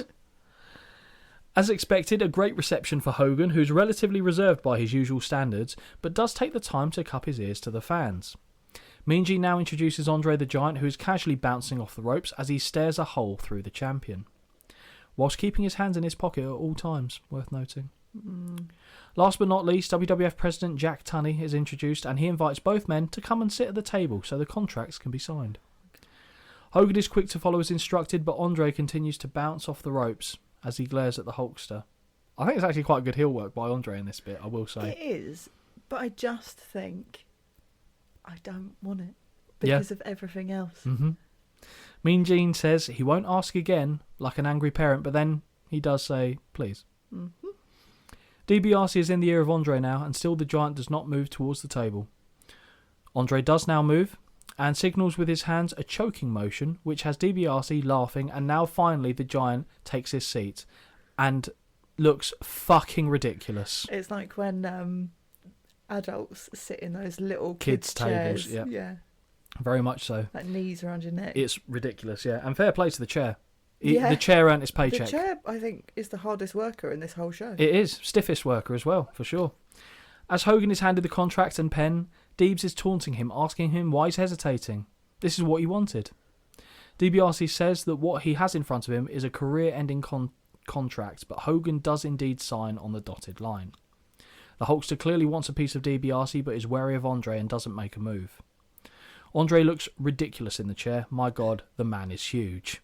He takes a moment to look over the contract and points one bit out to DiBiase, who says it's an added incentive. Andre takes an age to read through the contract, which we've been told they already have done and agreed to.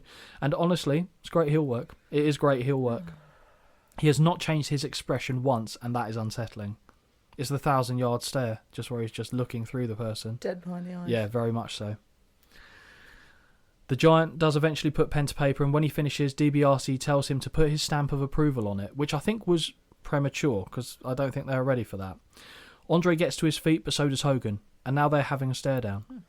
The second time DiBiase says it, Hogan lunges for him, but is grabbed by Andre and finds his face rammed into the table before the whole thing is flipped upside down on top of him. Well, he takes it with him. Well, Hogan He takes it with hugs him. the table and rolls around with it, let's be clear. Yeah, So silly. good acting.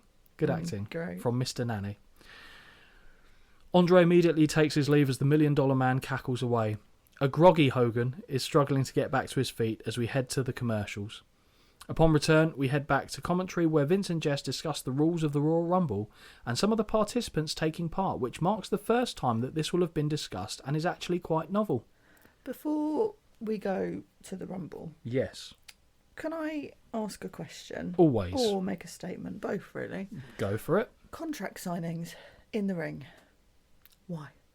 I am never a fan of them. Then, now, forever. Together.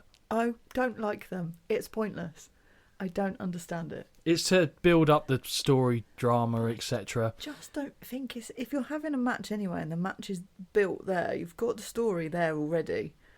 I don't need to see two people... Two I've enjoyed. ...sit at a fake table and ultimately the only thing that happens is someone goes through the table. That's it. Two I've really enjoyed, Okay. and I'll give you the details Yes. of them. One was after the 2005 Royal Rumble. Right. Batista was the winner of the 2005 Royal Rumble. He was deciding which championship he was going to challenge for at WrestleMania. He was part of Evolution. Randy Orton had already been kicked out the group the prior year, so it's now just Flair, Triple H, Batista. Okay. Triple H and Flair were like, go for the SmackDown title, we can both be champions, it will be great, get rid of him. But then Batista had heard the two men talking behind his back in various clips leading up to this. They got to the contract signing, all three of them were in a ring. Teddy Long was there for SmackDown, whoever was there, probably Bischoff or whatever for Raw, can't remember if I'm honest. And then Batista picked up the SmackDown contract and went like that. What, thumbs up? Thumbs up. Sorry, I gave them a thumbs up. Yeah. And Ric Flair and Triple H have given him the double thumbs up, clapping, applauding the decision. Batista's face went from a smile with his thumbs up to thumbs down. And then you see Ric Flair and Triple H's eyes go wide, and then Triple H goes through a table. Really well done. Right, Really well okay. done. The other one Pretty sure is... I've not seen that. No, well, we'll go to it Shocking. at some point, I'm sure. The other one was when CM Punk's contract was running out. Yeah. And he was in the ring with Vince McMahon, and he was giving all his details of the demands that he had if he was going to put pen to paper. And he was like, and you can't do a damn thing about it. And he was calling him Vinny. Like, he was doing everything to try and provoke a reaction out of McMahon, and it was really good. He wanted ice cream bars with his face on it. He wanted this, that, and the other, and he was just like with his feet up on the desk, and just, it was great. It was really well done. Right, okay. No one went through a table. That's I don't upsetting. think. I know, but there we go. Okay. So there are two that I like. So they can be good, but okay. they are very few and far between. Yeah. I agree. But I think we're all in agreement here that Howard Finkel says it best. So I'll take it away to Howard Finkel. Ladies and gentlemen, it is now time for the Royal Rumble match. So Holly, we have arrived at the Royal Rumble match. Are you excited? Yeah. Are you enthused, buzzing. So excited. Absolutely gagging for a Rumble. Right, okay.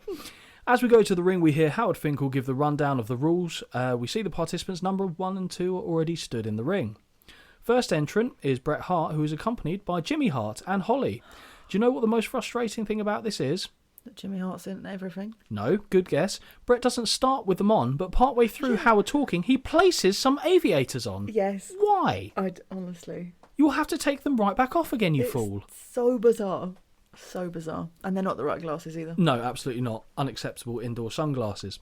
So in answer to the question, who was the first ever entrant in a Royal Rumble? The answer is the Hitman. Entrant number 2 is also a friend of the show, Tito Santana, who Arribas for the first time. Well, no, he doesn't. He does it for the fans, though. Of course, all this time, Santana was one half of the WWF Tag Team Champions alongside Rick Martel as part of Strikeforce. Yay. Yay! And then boo Rick Martel. Yeah. The bell sounds and the very first Royal Rumble match is underway. The two men briefly circle before locking up where Bret muscles Tito up against the ropes and scores with an elbow to the chest. A flurry of punches follow, as does a stiff headbutt.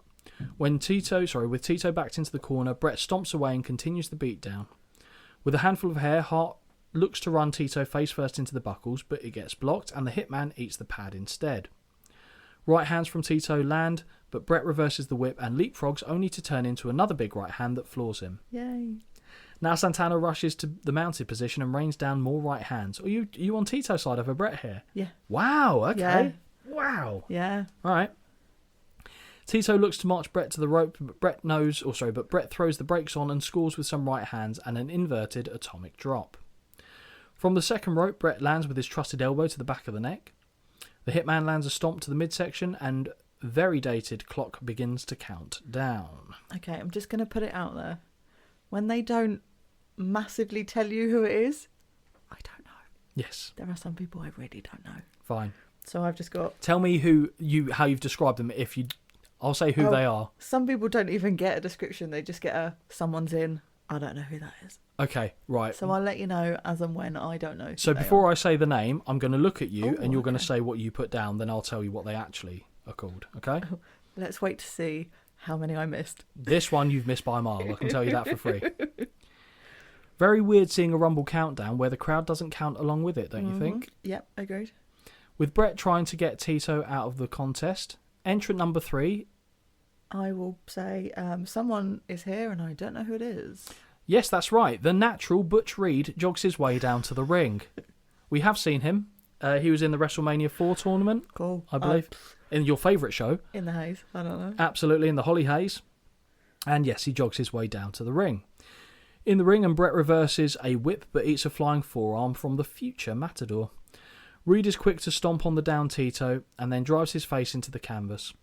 On their feet, and Reed delivers a flurry of short right hands to the nose. The Natural is looking to eliminate Santana, but he furiously fights back, only to be met with a right hand to the gut from the Hitman. Next is a true classic, and one we haven't seen in a while, as Tito delivers a double noggin knocker, and the crowd love it as much as we do. Now it's Tito's turn to stomp away on Butch, but he is soon cut off by the Hitman. Jesse says, when I say Butch, I don't mean Pete Dunne. Jess says he likes this match because it allows double teaming, and McMahon can't complain about it. Cheeky. With Hart restraining Tito, Butch takes off from the second rope to deliver a double axe handle. God. Double team whip and double back elbow puts Santana down, and although I don't see a countdown, entrant number 4, Jim Neidhart. Jim the Anvil Neidhart, has made his way down to the ring. Didn't see a countdown. No buzzer. Sure as shit, no buzzer. This is where, for me as well, it got well confusing. So I'm trying to concentrate on what's going on in the ring. And then all of a sudden there's someone else. Mm-hmm. And I'm like, oh my God, there's no music. It was a surprise because sometimes I didn't know they were counting down. No. Yep. Or people just turn up. Exactly. Well, again. In the ring, Bret narrowly avoids being ejected, and now it looks to be 3-on-1 as the Anvil slides into the ring and begins to work over Tito, who valiantly is trying to fight back. Poor Tito. Poor Tito indeed. Poor friend of the show, Tito. Bret holds a front face lock as Anvil and the Natural punch and kick away. Anvil puts Santana across his knee, and for some reason Reed wants to assist, although actually makes the whole situation far more complicated as he's bumming Anvil across the ring, but the Hitman connects with an elbow drop across the clavicle all the same. The heels celebrate with high fives or low tens as they continue the assault on Santana. Double team whip by the Natural, and the Anvil results... Double team whip by the Natural and the Anvil results in Tito eating a pair of punches to the gut.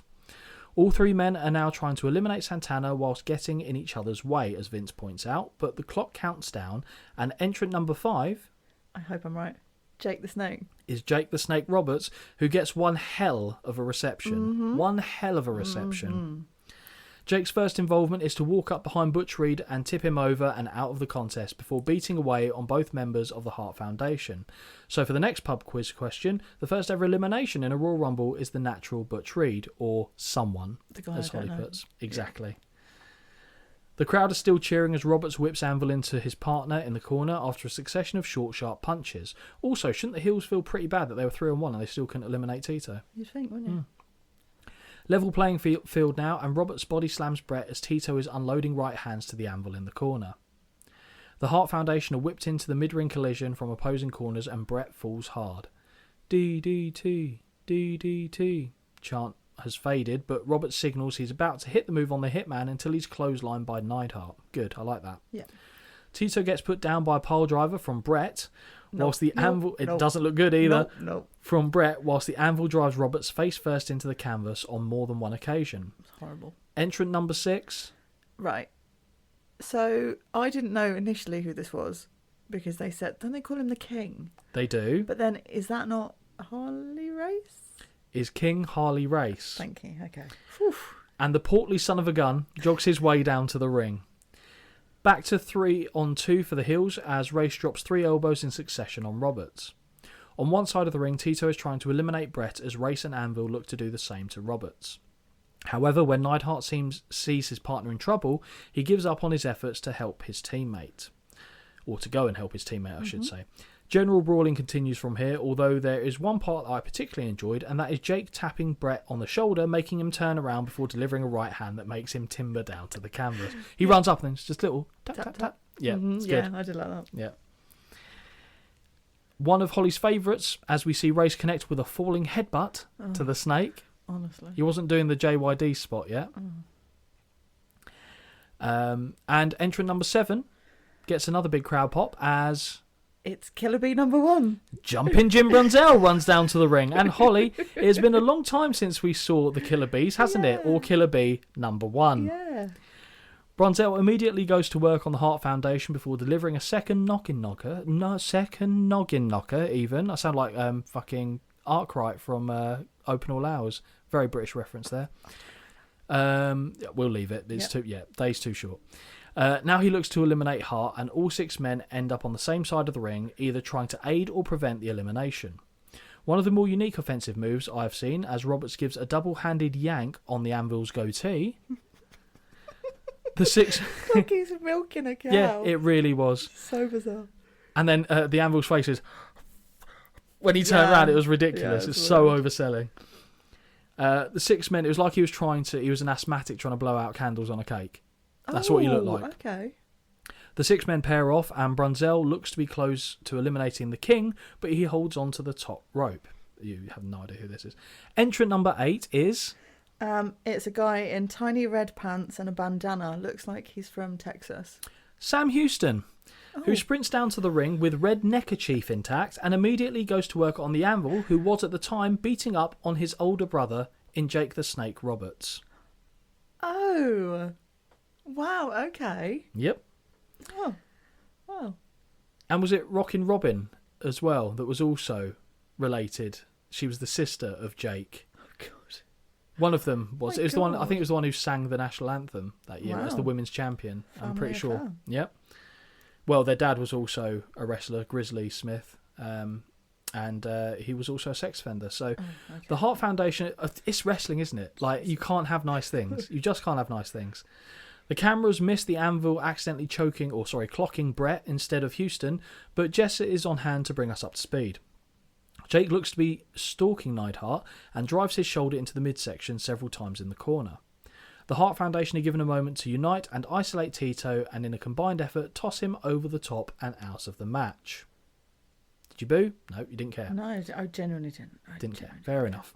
Jess commends Bret Hart on his efforts, having been in the ring since the start of the match, and when McMahon points out that, up until now, so had Tito, the body says, well, now he's gone and back to selling rotten tacos.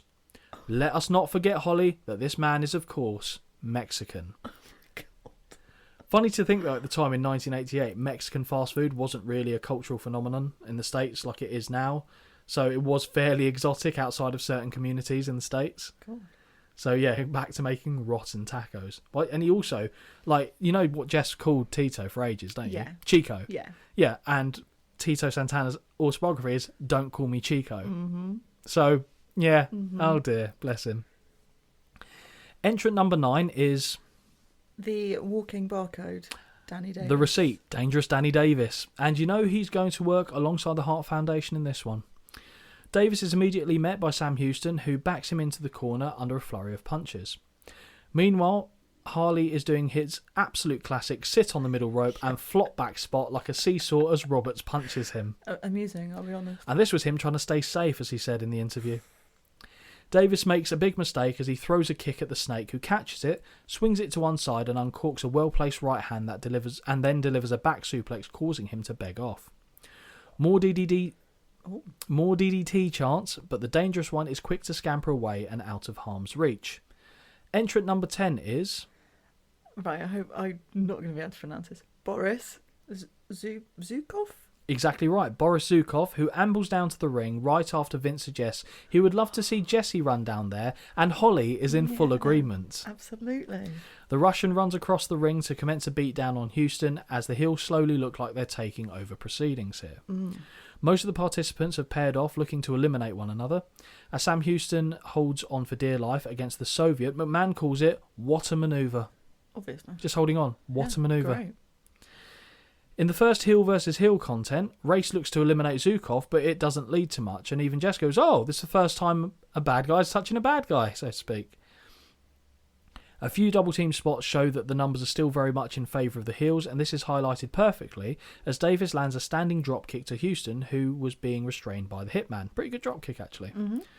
Backbreaker to Houston by Hart, and Jesse teases, saying, you never know, McMahon, I could be number 20. Livid. Entrant number 11. Don Morocco?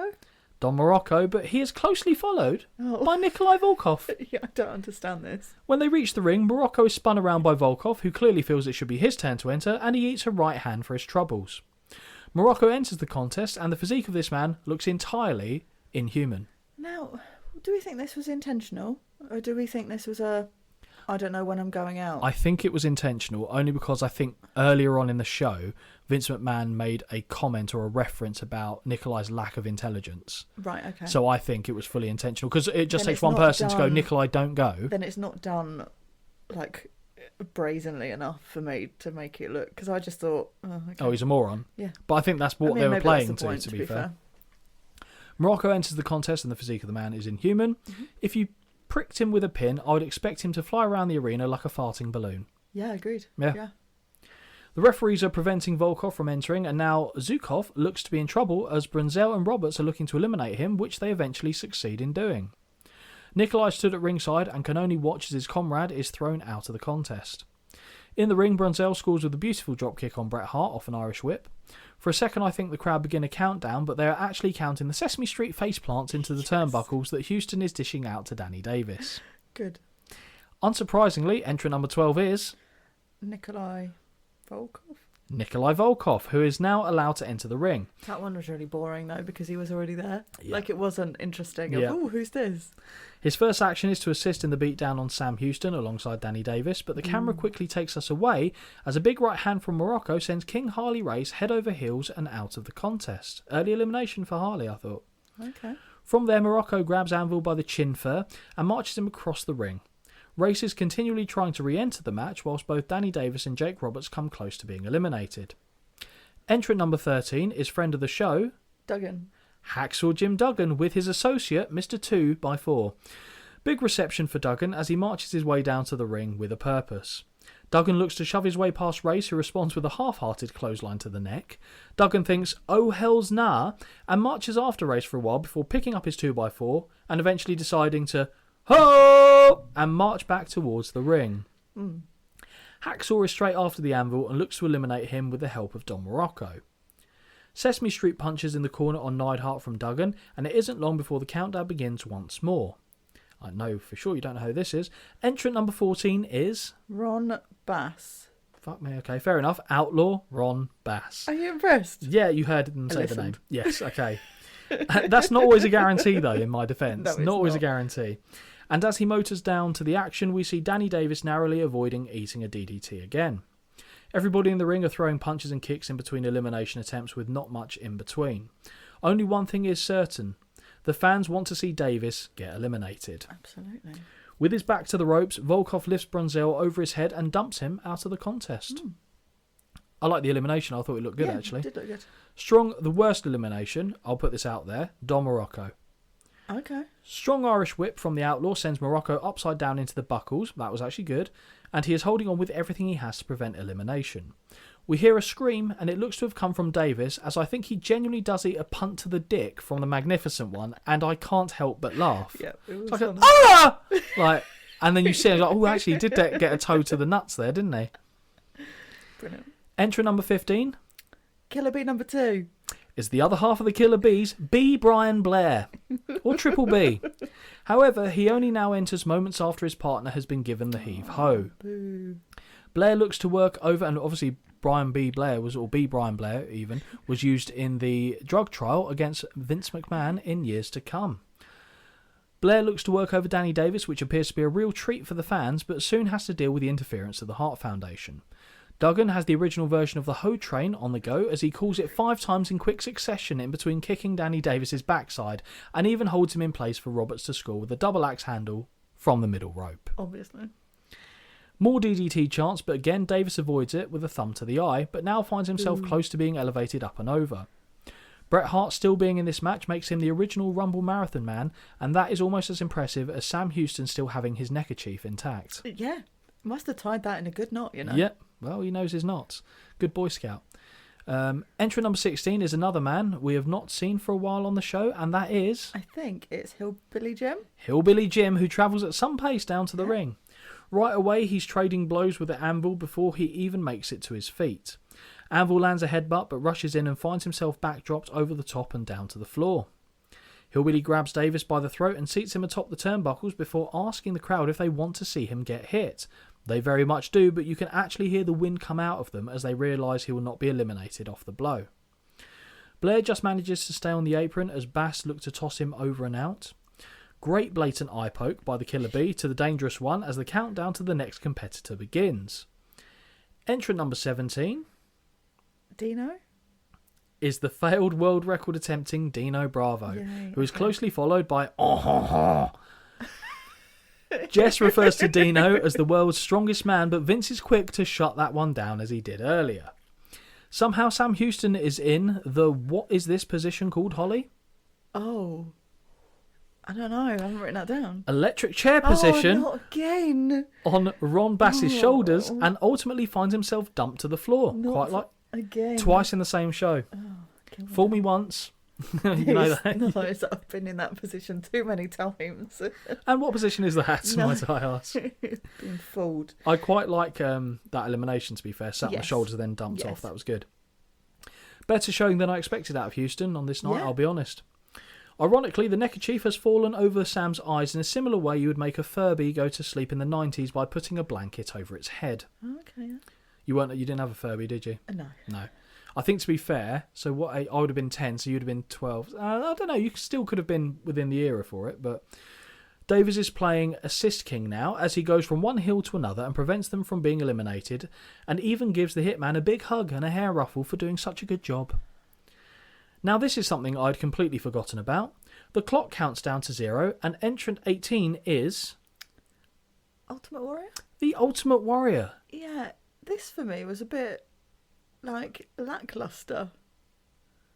A Rumble entrance and a normal entrance for the Warrior are almost identical as he sprints down to join the melee. True.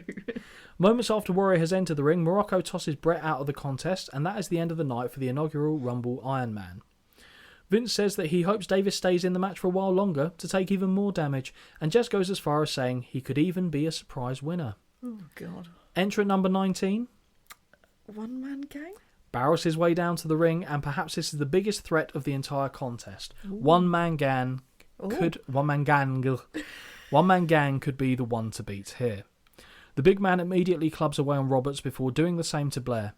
Warrior leaps onto the big man's back but is quickly knocked off and raked across the eyes. Gang returns his attention to Blair, and now both members of the Killer Bees have been sent packing. Boo. Back to where he started, Gang heads back to Roberts and dumps him out of the contest as well. Boo. This is the first instance of a dominant force in a Royal Rumble match, and he is only just getting started. Warrior grabs Davis by the neck and lifts him high into the air, but is clubbed from behind by Volkov.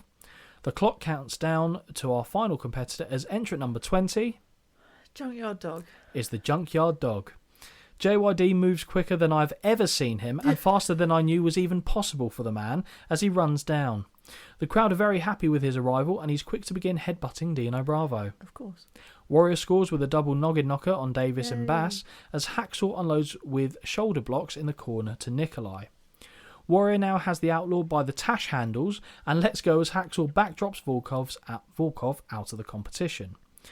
On the other side of the ring, Gang does the same to Hillbilly Jim, who has to now hit the showers as well. How in God's name is Danny Davis still in this match? Yeah. And as I say that, Duggan takes the 3-point stance, charges and clotheslines the Dangerous One out of the match for the biggest reception on elimination so far. Yep. In a surprising elimination, Bravo and Gang throw Warrior over the top and to the floor. Yeah. Odd, isn't it? Uh-huh. Odd. The crowd sounded let down by that, and I can see why given who is left. Mm-hmm. Jess says that he wishes that old man Bruno was in this match. He is of course referring to San Martino, and Vince says he would do well given such an opportunity, he's sure. Unquestionably. With JYD preoccupied, he doesn't see the Outlaw walking up behind him and finds himself eliminated before he really knows what has happened. Mm-hmm. It's crap. It was very like, oh, okay. Yeah, it was, wasn't it? Yeah. Bit of an awkward one here as Morocco hits a soft clothesline to the back of Ron Bass that has him stumble about 3/4 of the way across the ring before going out of the contest. We're down to 4. Yet that is not the worst elimination. No, is it coming? It's coming up soon. Bravo works over Duggan in... Oh, so yeah, we're down to the final 4. So we've got Dino Bravo, Hacksaw Jim Duggan, Don Morocco and One Man Gang. Yeah. Out of these men, who would you be backing? I'll be totally honest with you, actually. I didn't care. I'd be going One Man Gang. None of the people really I was bothered about. The Okay. people that I would have wanted long have gone. gone. And we will cover that in a little bit. Oh. So Bravo works over Duggan in one corner as Gang squashes Morocco in another. Dino whips Hacksaw into the buckles and Gang follows in with an avalanche that folds him to the canvas. Morocco forward rolls between Dino and the Gang, not wanting to be cornered. He does it again before firing off right hands at Bravo and an elbow for the big man.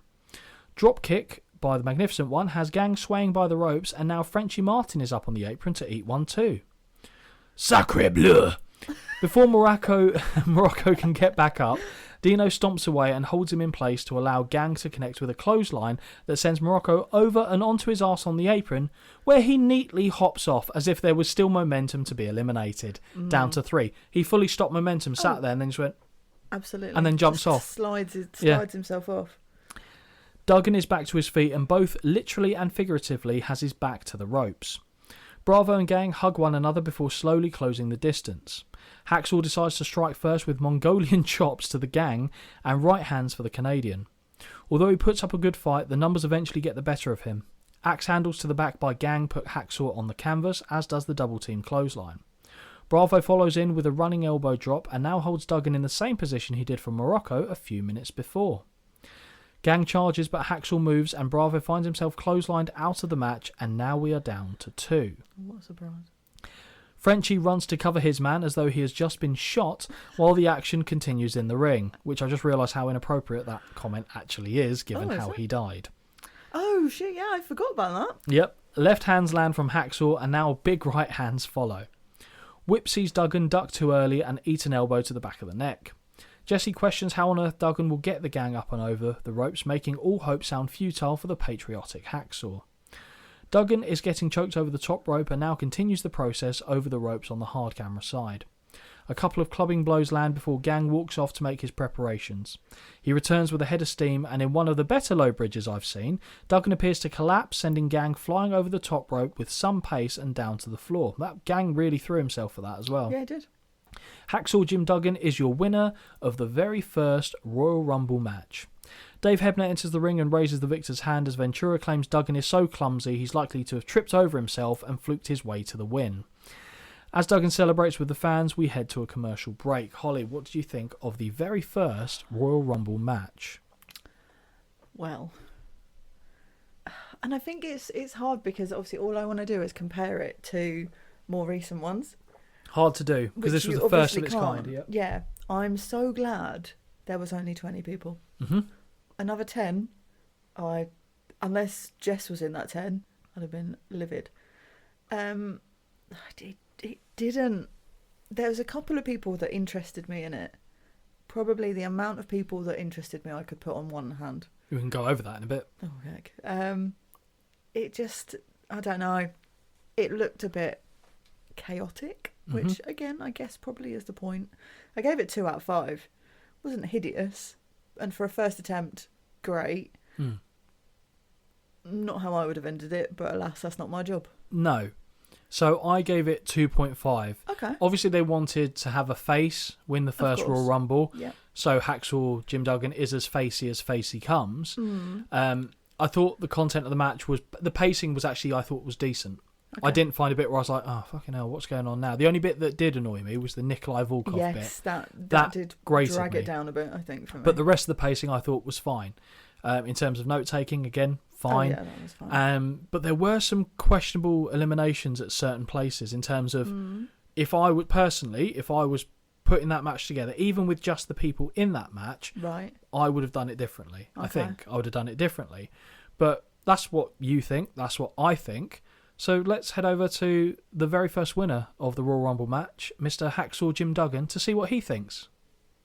And when talking with Scott and Holly, they asked me about the Royal Rumble and how I found out about it. I tell you, back then, nobody realized how big the Royal Rumble was going to become. You know, it's probably the second largest pay-per-view for the WWE nowadays. But nobody realized how big the old WWF would become, you know. Back then, it was just another show. We did it. We had a show before the Royal Rumble. We had a show after the Royal Rumble. So it really didn't sink in how big of a deal it was to much later. But, yeah, I got to the building riding with my good friend Jake the Snake Roberts, and we got there and changing our gear and stuff. And they called me into the little office, and they said, yeah, you're going to take this thing.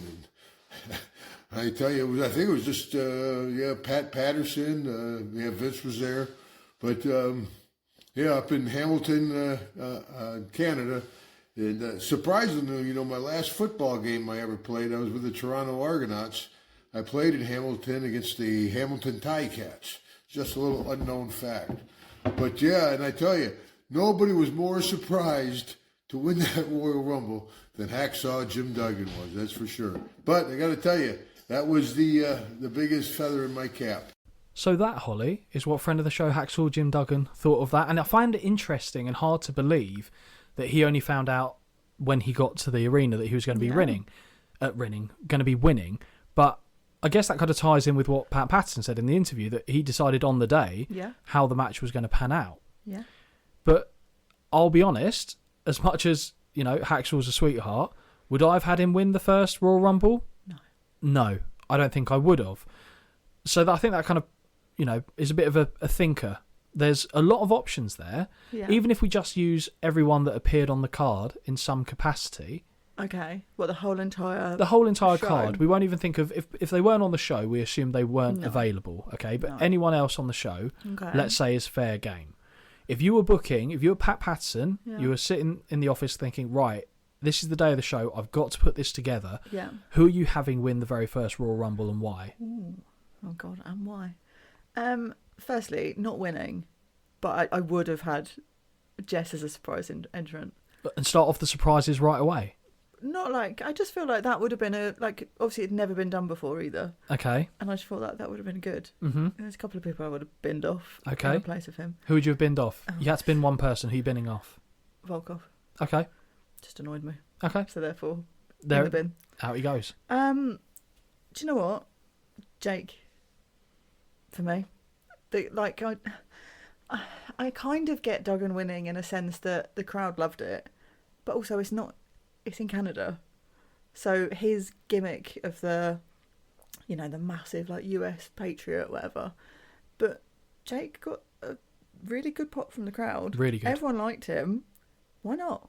Why not? And the only other person that I would have thought maybe had a chance would have been Ultimate Warrior. Mm-hmm. And I don't understand how his elimination was so mediocre. I think the whole thing about Warrior being in that match was fairly underwhelming. Odd. But within like a year, he's kind of the Intercontinental Champion. He's being pushed to the moon. So in a similar line to Jake Roberts, I could see why you would want him to win. I'd like him to win, but I don't think it has the upside that other people do. So if I'm thinking about the future and what we're going to be potentially planning on doing, I think, how does it make a statement piece? How does it work in a story to build something else? Because this was almost kind of like a standalone thing. Yeah. And to be fair, they didn't know it was going to be a year-on-year tradition, etc. No. But if I'm looking at it with hindsight, you know, we were talking about the contract signing earlier in the show with Hogan and Andre. Yeah. Have Andre win it. Have Andre win that to then earn the title rematch that he gets at Saturday night's main event. He doesn't have to do much. Have him come out as number 20. Yeah, I was going to say that would be the only thing with him in there would be. But it could be done. It could be done. If he was the 20th, have him come out, go in there, throw out 2 people. Bob's your uncle. It's done. Yeah. And then it cements his aura of being this unstoppable force. Granted, he's already lost to Hogan at WrestleMania 3 by this point, but he's the king of the Battle Royal. Yeah. So you go, oh my God, he's dead. And he does win. And it cements also early doors the idea of if you're a big man, you are going to be the favourite. Yeah. So I would make the same argument. Have One Man Gang do it. Have One Man Gang move into a feud with Hulk Hogan after this. He's a legitimate threat. He's a big guy. He ticks all the boxes of what you want to see in a Hogan opponent. Yeah. Because you've already had like Andre, you've had King Kong Bundy by this point. So you've already set that. Big John Studd used to do the circuits with Hulk Hogan all the time as well. One Man Gang is very much in that category for me. Granted, it's a heel winning. Yes. And based on the structure of the show, you would have a heel way to finish off the match. But let's look at other people that aren't in the Rumble. Rude. Yeah. Rude, I think, is a contender. Absolutely. Steamboat is a contender. Have him win it where someone thinks they've thrown him over the top. He skins the cat back in. Yeah. Then gets rid of whoever the other person is after the person be like, oh my God, what? Yeah. They were some of the candidates that I would have considered personally. Yeah. But ultimately, if I had to pick, I go Warrior. Yeah. Because I think they already know the upside of what they're trying to achieve with the Ultimate Warrior here. Yeah. And to have him, there's story there to be told where they can build off the back. You know, obviously he was the Intercontinental Champion when he had his match with Hogan at Mania. You could say he was also the winner of the very first Royal Rumble match. It's another thing to build him up. Yeah, and even because I think it was within the next year he was feuding with Rick Rude, wasn't he? Yeah. So have Rude be the last elimination from Warrior, and then you've got that inbuilt story as well. I suppose it's all in hindsight, isn't it? And like we've got True. that luxury. Of but course we still, do. I don't know. Duggan winning to me was just a bit like, oh, okay. To be fair, if I was Pat Patton at the time, and I'm not thinking ahead of time, Duggan is in my shortlist of 5. Yeah. Is he the one I ultimately go with? I don't think so. No. I think I ultimately go with the Ultimate Warrior. Okay. For me, that makes the most sense. Yeah. I mean, I as I said, I'd have gone between him or Jake for me. But Jake I like, again, but I just don't see where it goes from there. Yeah. If we're building up to him having a big feud with someone in particular to then use that as a platform, I get it. I understand the logic by saying that, but then obviously just looking at it with the whole, well, Duggan won, what did it really do? Like, do you know what I mean? Yeah. For him, you could easily replace that with Jake, but it's interesting though, isn't it? Because if they were using the rules of the Royal Rumble, which they do now, in terms of the winner of it gets to go on and have a match, you have to have a heel win. Yeah, because you can't have a face go up against. And the only one, actually, there's a match I would be very interested in seeing, but not the WWF version of it. Give me prime Harley Race and Hulk Hogan. Right. Like prime Harley Race, not this version of Harley Race, because that's not good. But the only heel candidate to win that for me is One Man Gang. Fair. Because, you know, Bret Hart's a heel, but he's not nearly ready to do something like that. Outlaw Ron Bass, not a chance. I'm just trying to think of the Zukov, Volkov. No. Do you want Volkov to win? No, because Volkov's better than Zukov, but no, you don't want that. So it has to be the Gang. But again, you've got something off the back of that where you can say, because they always say, oh, the largest man is always going to be the favourite to win. Yeah. without spoiling it, out of the first few Rumbles, the biggest person in it only won once. Right. Up until Yokozuna won it. Oh. Yokozuna then... But there is someone who wins it fairly soon who is also a big person. Right. But it doesn't really... It doesn't correlate. Okay. Because you can say that until you're blue in the face, but then if you go, well... And then you look, especially in the future, you look at people who've won it, you go, okay, Chris Benoit won. Okay, Rey Mysterio won. Yeah. Okay, so these aren't big, intimidating... No. Shawn Michaels won twice, and he's not the biggest guy. Win twice. Yeah, the win twice, exactly. So it's not always the biggest guy. No. Otherwise, Taker and fucking Big Show would be winning. Kane would be winning. Yeah. And Undertaker did eventually win a Rumble, but only one. So, for me, and again, you're right, hindsight has benefited us for this. Of course, yeah. But I think at that time, they already knew what they had in Warrior. They already knew. So, take the punt. Go with Warrior. Yeah. But you're right, if you're going by crowd reaction... Jake Roberts was... I thought his reaction was much better than Hacksaw. Yep. But you're right, the crowd did enjoy Hacksaw winning it. If, Holly... Yeah. If... Because one of us, or a person that wasn't mentioned by either of us... Yeah. Why did neither of us mention Hulk Hogan? Because he's a champ, so it's pointless. Why? It doesn't mean it. The Royal Rumble doesn't mean what we think it does. Yeah, if it does now.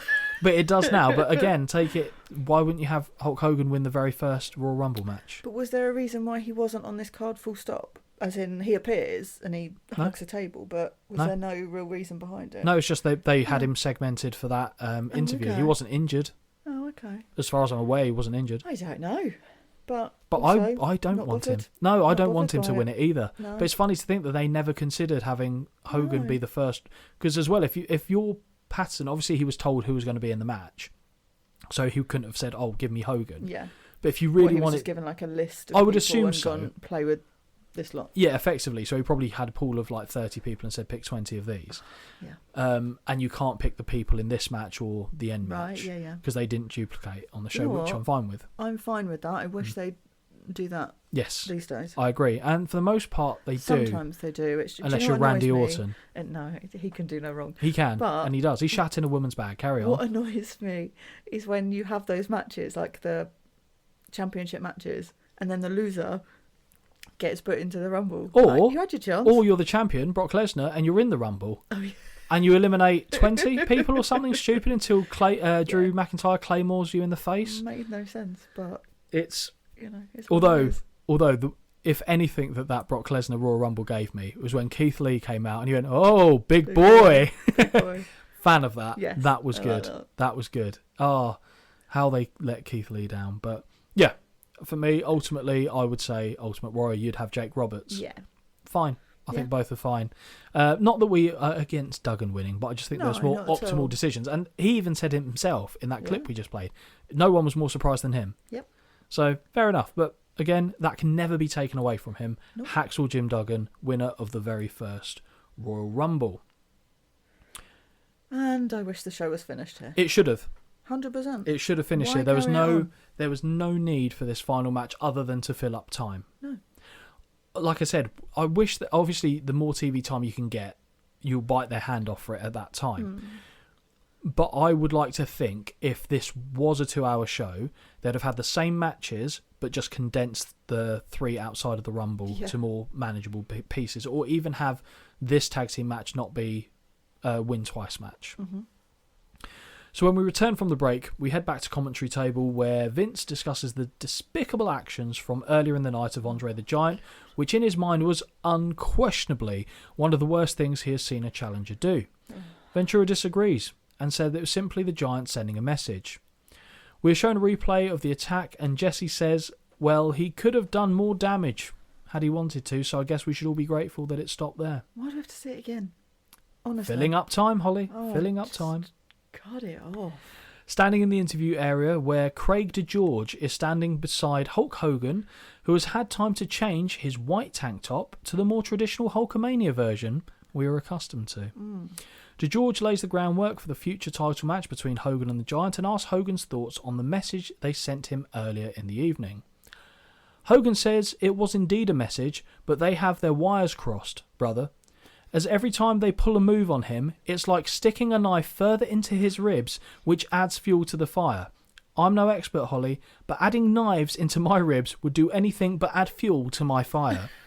It'd drain you of Like, life. so the more you stab Hogan, the more incentivized he becomes, and it fuels him up. Oh, but we know he's, these Dude. analogies that he comes up with. Oh, or he's helping Donald Trump swim At least there's from no swimming in this one. on the big bringing largest down back in the buildings world, and- brother. Oh, God. Hogan rips his top off, which now explains the change in attire, as the other tank top no doubt would have not played ball on that one. All the Hulkster can think about is slamming the Giant once more and getting the 1-2-3. Hogan has been waiting just as long as the Giant for their rematch, and just like the Hulkamaniacs, Hogan will not sell out to the $1 Million Man. Let's give it another 7 years and let's see where things stand there for you, Mr. Hogan. Hogan says that the Giant cannot break the will of the Hulkamaniacs, and to beat him, Andre will have to beat each and every one of the Hulkamaniacs in the process. Personally, I back the Giant. Although that is admittedly a lot of thumbs up asses. Oh, yeah. I'll check. Dear God.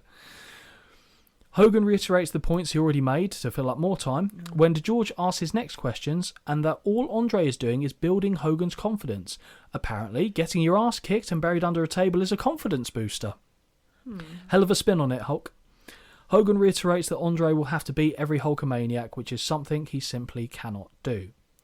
Seeing Hogan in just those tights, all I can think about is Superstar Billy Graham. It's the exact gear that he would wear. And Hogan took a lot of characteristics from Superstar Billy Graham. Makes sense. The Hulkster does his routine for the fans as his music begins to play, which moderately kind of builds up your happiness towards this segment. Just don't give me any of that. Just play the music. For Yep, 2 fair. minutes. Fine. We fade to a commercial break, and when we return, we head to technically our main event of the evening. God. Main event time, Holly. The Islanders versus the Young Stallions in another win twice, 2 out of 3 falls match. Why? So, Holly, who would have thought 2 win twice matches on the same show?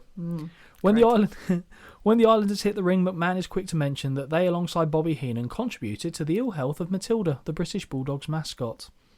Their opponent making their way to the ring with some of the most cheesy entrance music I've heard are the Young Stallions. Yay. It's like fucking the equivalent of Tyson Kids music.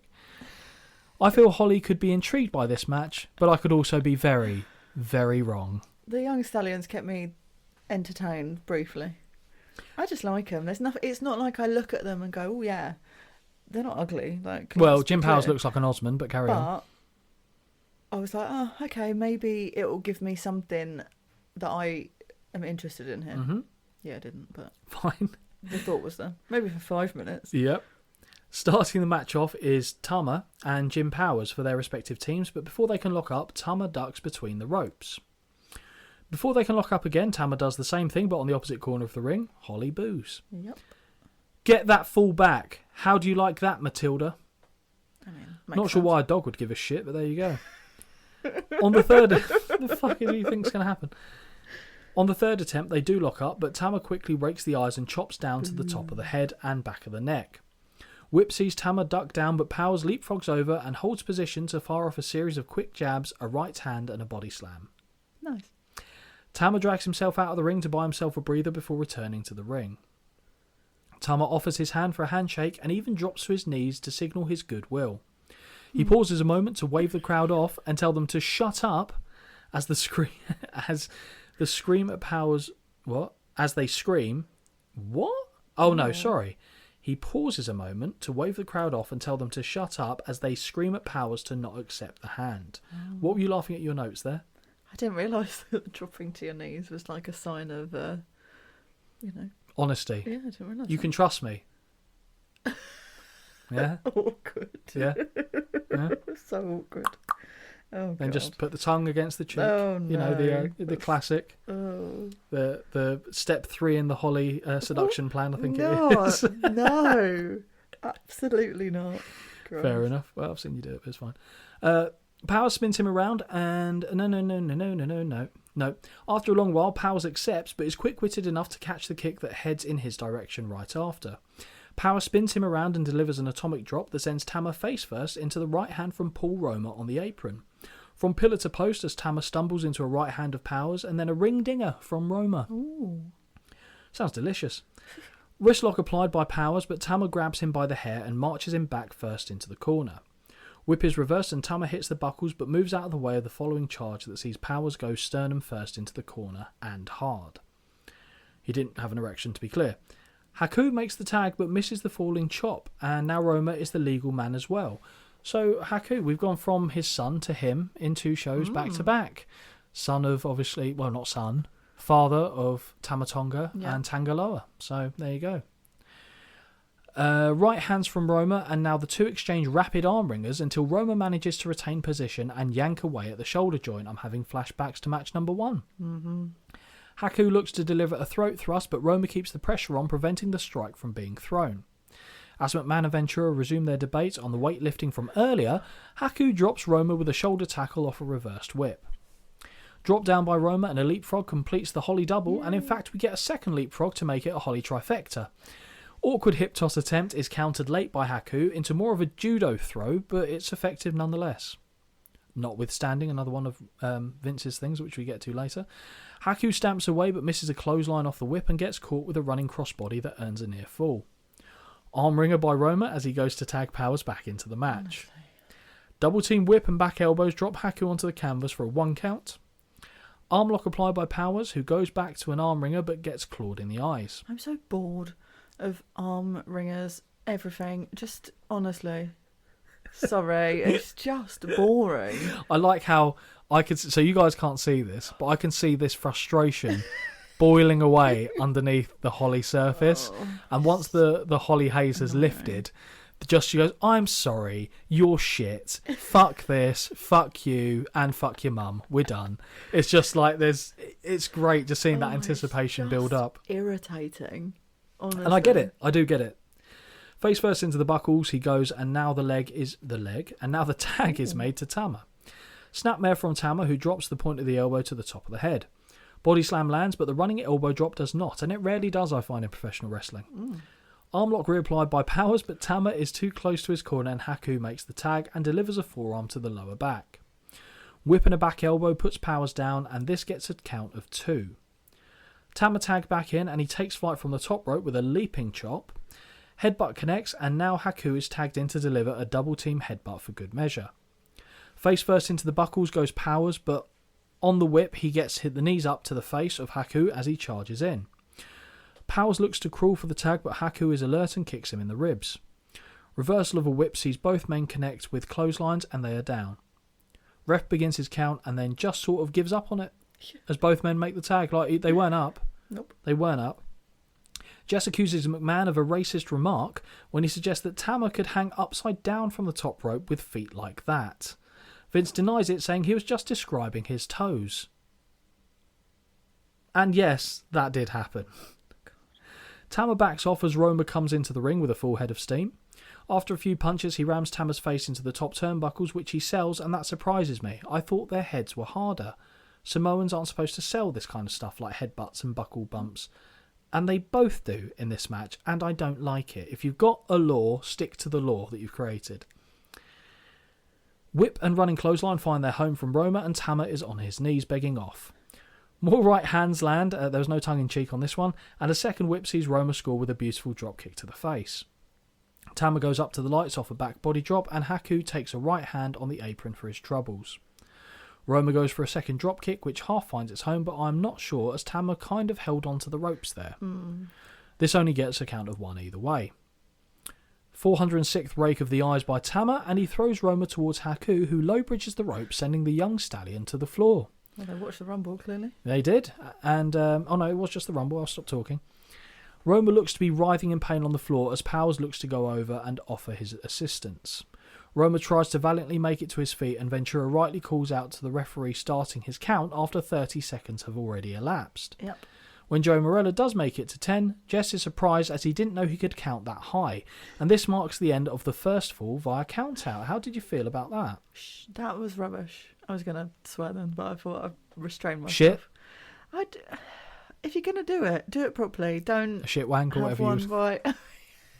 shit wank. Shit left-handed wank. But, oh, yeah, no, not for me, thanks. No. Okay. Powers is standing guard over Roma, who is actually doing a very, very good job of selling this, in my opinion, before we head back to a commercial break. Yes. I really think he's doing it's the best sell job I've seen in some time, actually. Yes, it's agreed. brilliant. When we return, we see the Royal Rumble logo on the screen, and Vince informs us that the Young Stallions are in the backstage area, and hopefully will return in a moment to begin the second fall. Right. Well, this is annoying. Whilst we look to kill some time, we see another replay of what happened at the end of the contract signing earlier in the evening. I've seen this so many times. I didn't even do GCSE drama. That's how bad I am at acting of any kind.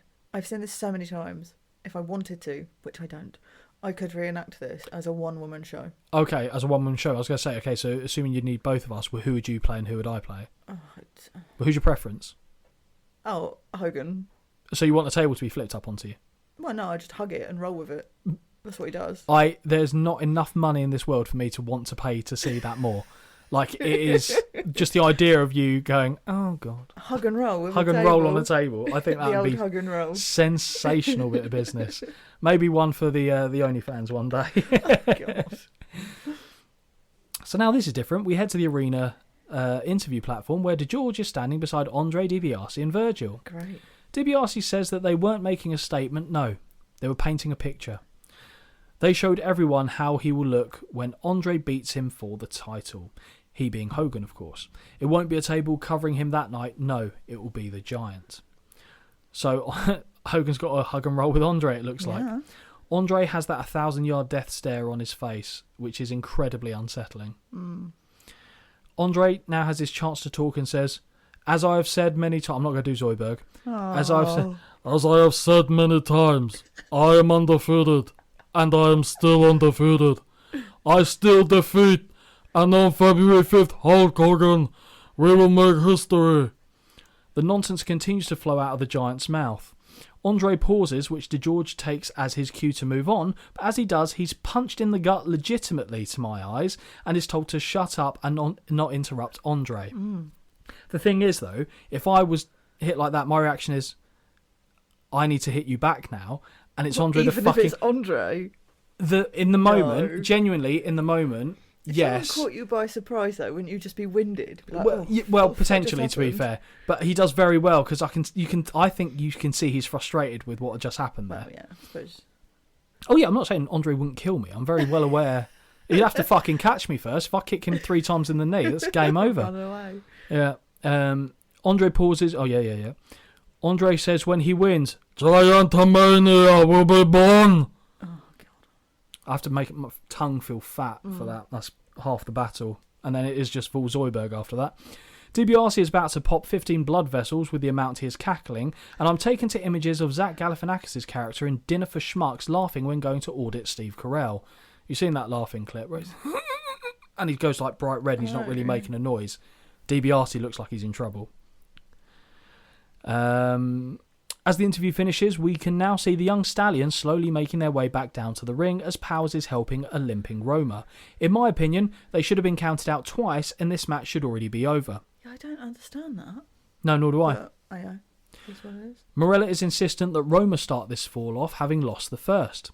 He and Tama lock up and he is immediately raked across the eyes. Oh, God. Back to it's like the more things change, the more they stay the same, right? Honestly. Wasting no time, Tama is stomping and kicking away on the bandaged knee, and the great selling continues as Tama is struggling to get Roma back on his feet. So even trying to pick him up, Roma's selling that he can't get up, and it looks good. Laboured body slam, which I actually liked, given the alleged. The typo on this is remarkable. Laboured body slam, which I actually liked, given the alleged injury, because he had to sandbag Tama to slam him because he can't jump up. Mm-hmm. So even that looks like, and for all I know, it might have been a legitimate problem here, but it worked into the way the story went, so I don't know. I assume not. But either way, full credit to Roma, however you want to look at it. Not the best defence given the injury type, and Roma is frustrated with him. Oh, sorry, no. The alleged injury, but Tama lands across the knees on a running splash that follows. Not the best defence given the injury type, and Roma is frustrated with himself, which again is good, and he pounds them out like, why did I block it like that? Yeah. Haku is the legal man, and even though it looks like he completely misses, Powers is also apparently tagged back in. They didn't touch hands. No, they didn't. They didn't touch hands. Okay, good. I'm glad I didn't miss that. No. Punches in bunches from Powers, and after a whip, he scores with a big back body drop Cover gets a near fall, and now Haku finds his face run into the buckles, which again is sold and annoys me. Okay. Corner whip sees Haku stumble back out and into a clothesline. Elbow to the top of the head of a seated Haku, and this gets a count of 2. Whip into a dropkick finds its mark, and Powers gets another near fall. Standing suplex leads to another near fall. Right hands and a whip lead to Haku going back to the canvas off a back elbow. Another cover, another 2 count. Face first into the canvas goes Haku, but he delivers a shot to the gut which echoes around the arena and the fans gasp at the noise. That sounded really loud, really loud. Tamara's back in and lands a headbutt as well as a prime cut fresh from the island's butcher's counter chop, and now he stamps on the abdomen of his opponent. Did you guess it was going to be this match that was going to get the chop reference? No. Haku is back in and stereo headbutts connects. Oh. Roma is on the... I'd love to see how many times you've gone, after I've said something stupid. I like it, it's great. Makes me feel better about myself. Roma is on the apron, drumming up support, and it nearly works as Power secures a small package off a whip and narrowly misses out on the 3. Nice backbreaker by Haku leads to a near fall, and now he tags Tama back into the contest. Whip sees Tama score with a leaping back elbow that looks great, and Vince copies what Tama says on commentary. "Come on, sucker, is that what he just said?" Couple of blows to the top of the head and a low hip toss earns Tama a count of 2. Haku back in the fray and lands a big left to the stomach before an impressive drop kick of his own gets a near fall. Gut wrench suplex gets the same result.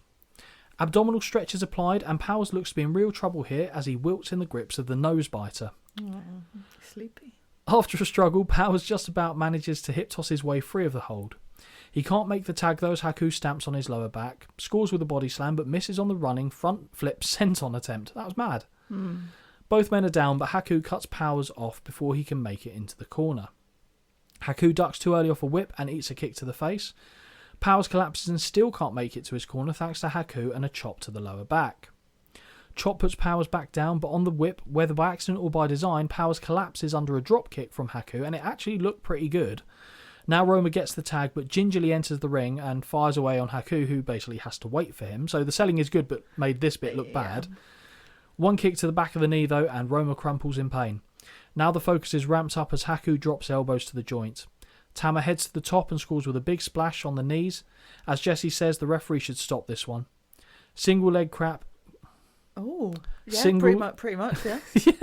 yeah, not far off. Single leg crab applied, and Ventura immediately says he'll get the submission, which comes about 2 seconds later, making the Islanders your winners by 2 falls to none. Roma is still selling incredibly well as the Islanders celebrate their win. And Holly, what did you think of this match? Your main event. I know. I don't know. Part of me is like, there was a lot of content. Annoyingly for me, it's the same content over and over and over again, which we know I don't care about. It bores me. You need variety. Yeah, absolutely. It bores me as much as you do this, I do this, you do this, I do this. I thought you were going to say it bores me as much as you. No, you know what I mean? like, Like when someone does something and then the other does, and it's just cat and mouse. I gave it 2 out of 5 because initially I didn't. Initially I gave it 1.5. Okay. But I feel like also for me this was dragged down. The match was dragged down, which is why I scored it high up by all of the rubbish in the middle, like the interviews and all of that. I took that out of that in my decision. It's just ridiculous to me. So I mean, I gave it 2 out of 5. Okay. I don't. I'm done by this point. You'll disagree with my score, so I gave it 3. I thought the selling of Roma was fantastic and really added to the drama of the match. I liked the second fall in the sense of Powers was going to try and do the whole thing himself. Yes. Realised he couldn't, tagged out, and immediately that cost them the match. The moves in it were better. I thought the tag team work was pretty good. Don't get me wrong, I thought the Glamour Girls and Jumping Bomb Angels was good for what they had as well, but I put this just above it, I think. For me, it was perfectly serviceable, and I put it just over the cusp of being an average match as 2.5. Yeah, fine. You're right. If I was factoring in that little bit in the middle, I would take it down to pretty much what you had, actually, maybe 2.25 I might have gone for. So I can see why you did that, but as well, it all comes down to the pacing. Yes. The pacing of all the matches bar the Royal Rumble was off. So off. Was off. This was actually probably the closest to being on point compared to the other two, I thought. Because the women's match, they put in a lot of back and forth doing similar bits to eat up the time before they then got to the finishes they wanted. And Rude and Steamboat was such a... Honestly, I was so sad watching that going, you guys can do so much better than this. They're all So just much better such than this. Filler matches, when actually the people you've got could be decent matches. Just don't want a 2.5 hour show. Yeah, because I think the match they had at Beach Blast, was that a 30-minute Iron Man match?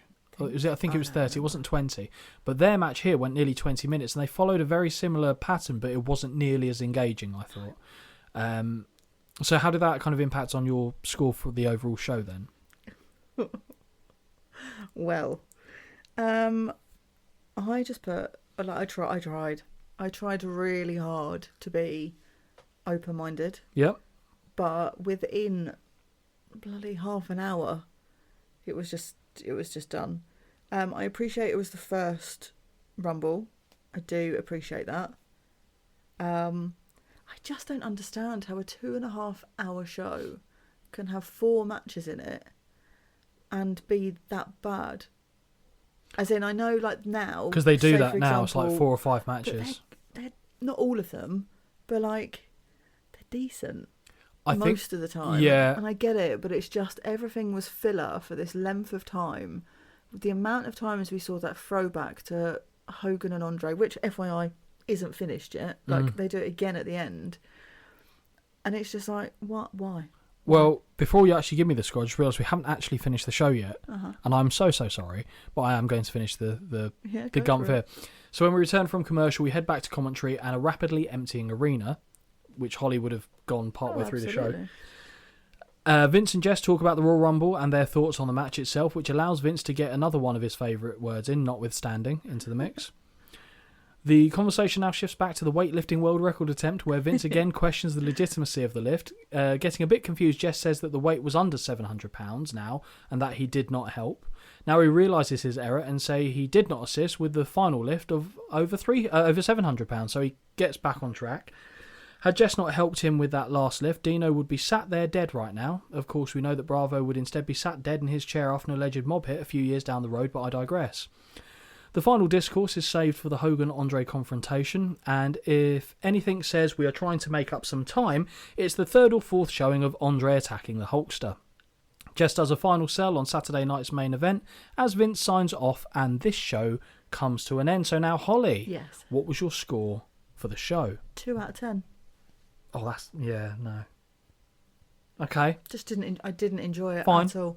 And I know, like, you'd said to me previously, I think you'll whiz through this one because, and actually, like, material-wise, I could have and I should have. Yeah. But watching-wise, it was a 2.5 hour show to me that felt like it was about 5 hours long. Yeah, I get that. And the pacing was really crucial on it. So I didn't give it a glowing score by any stretch, so I went 4.5. Okay. Because it was under average for me, and it's all down to the pacing. Absolutely. Like I said, take half an hour off this show, and you probably get to average territory for me.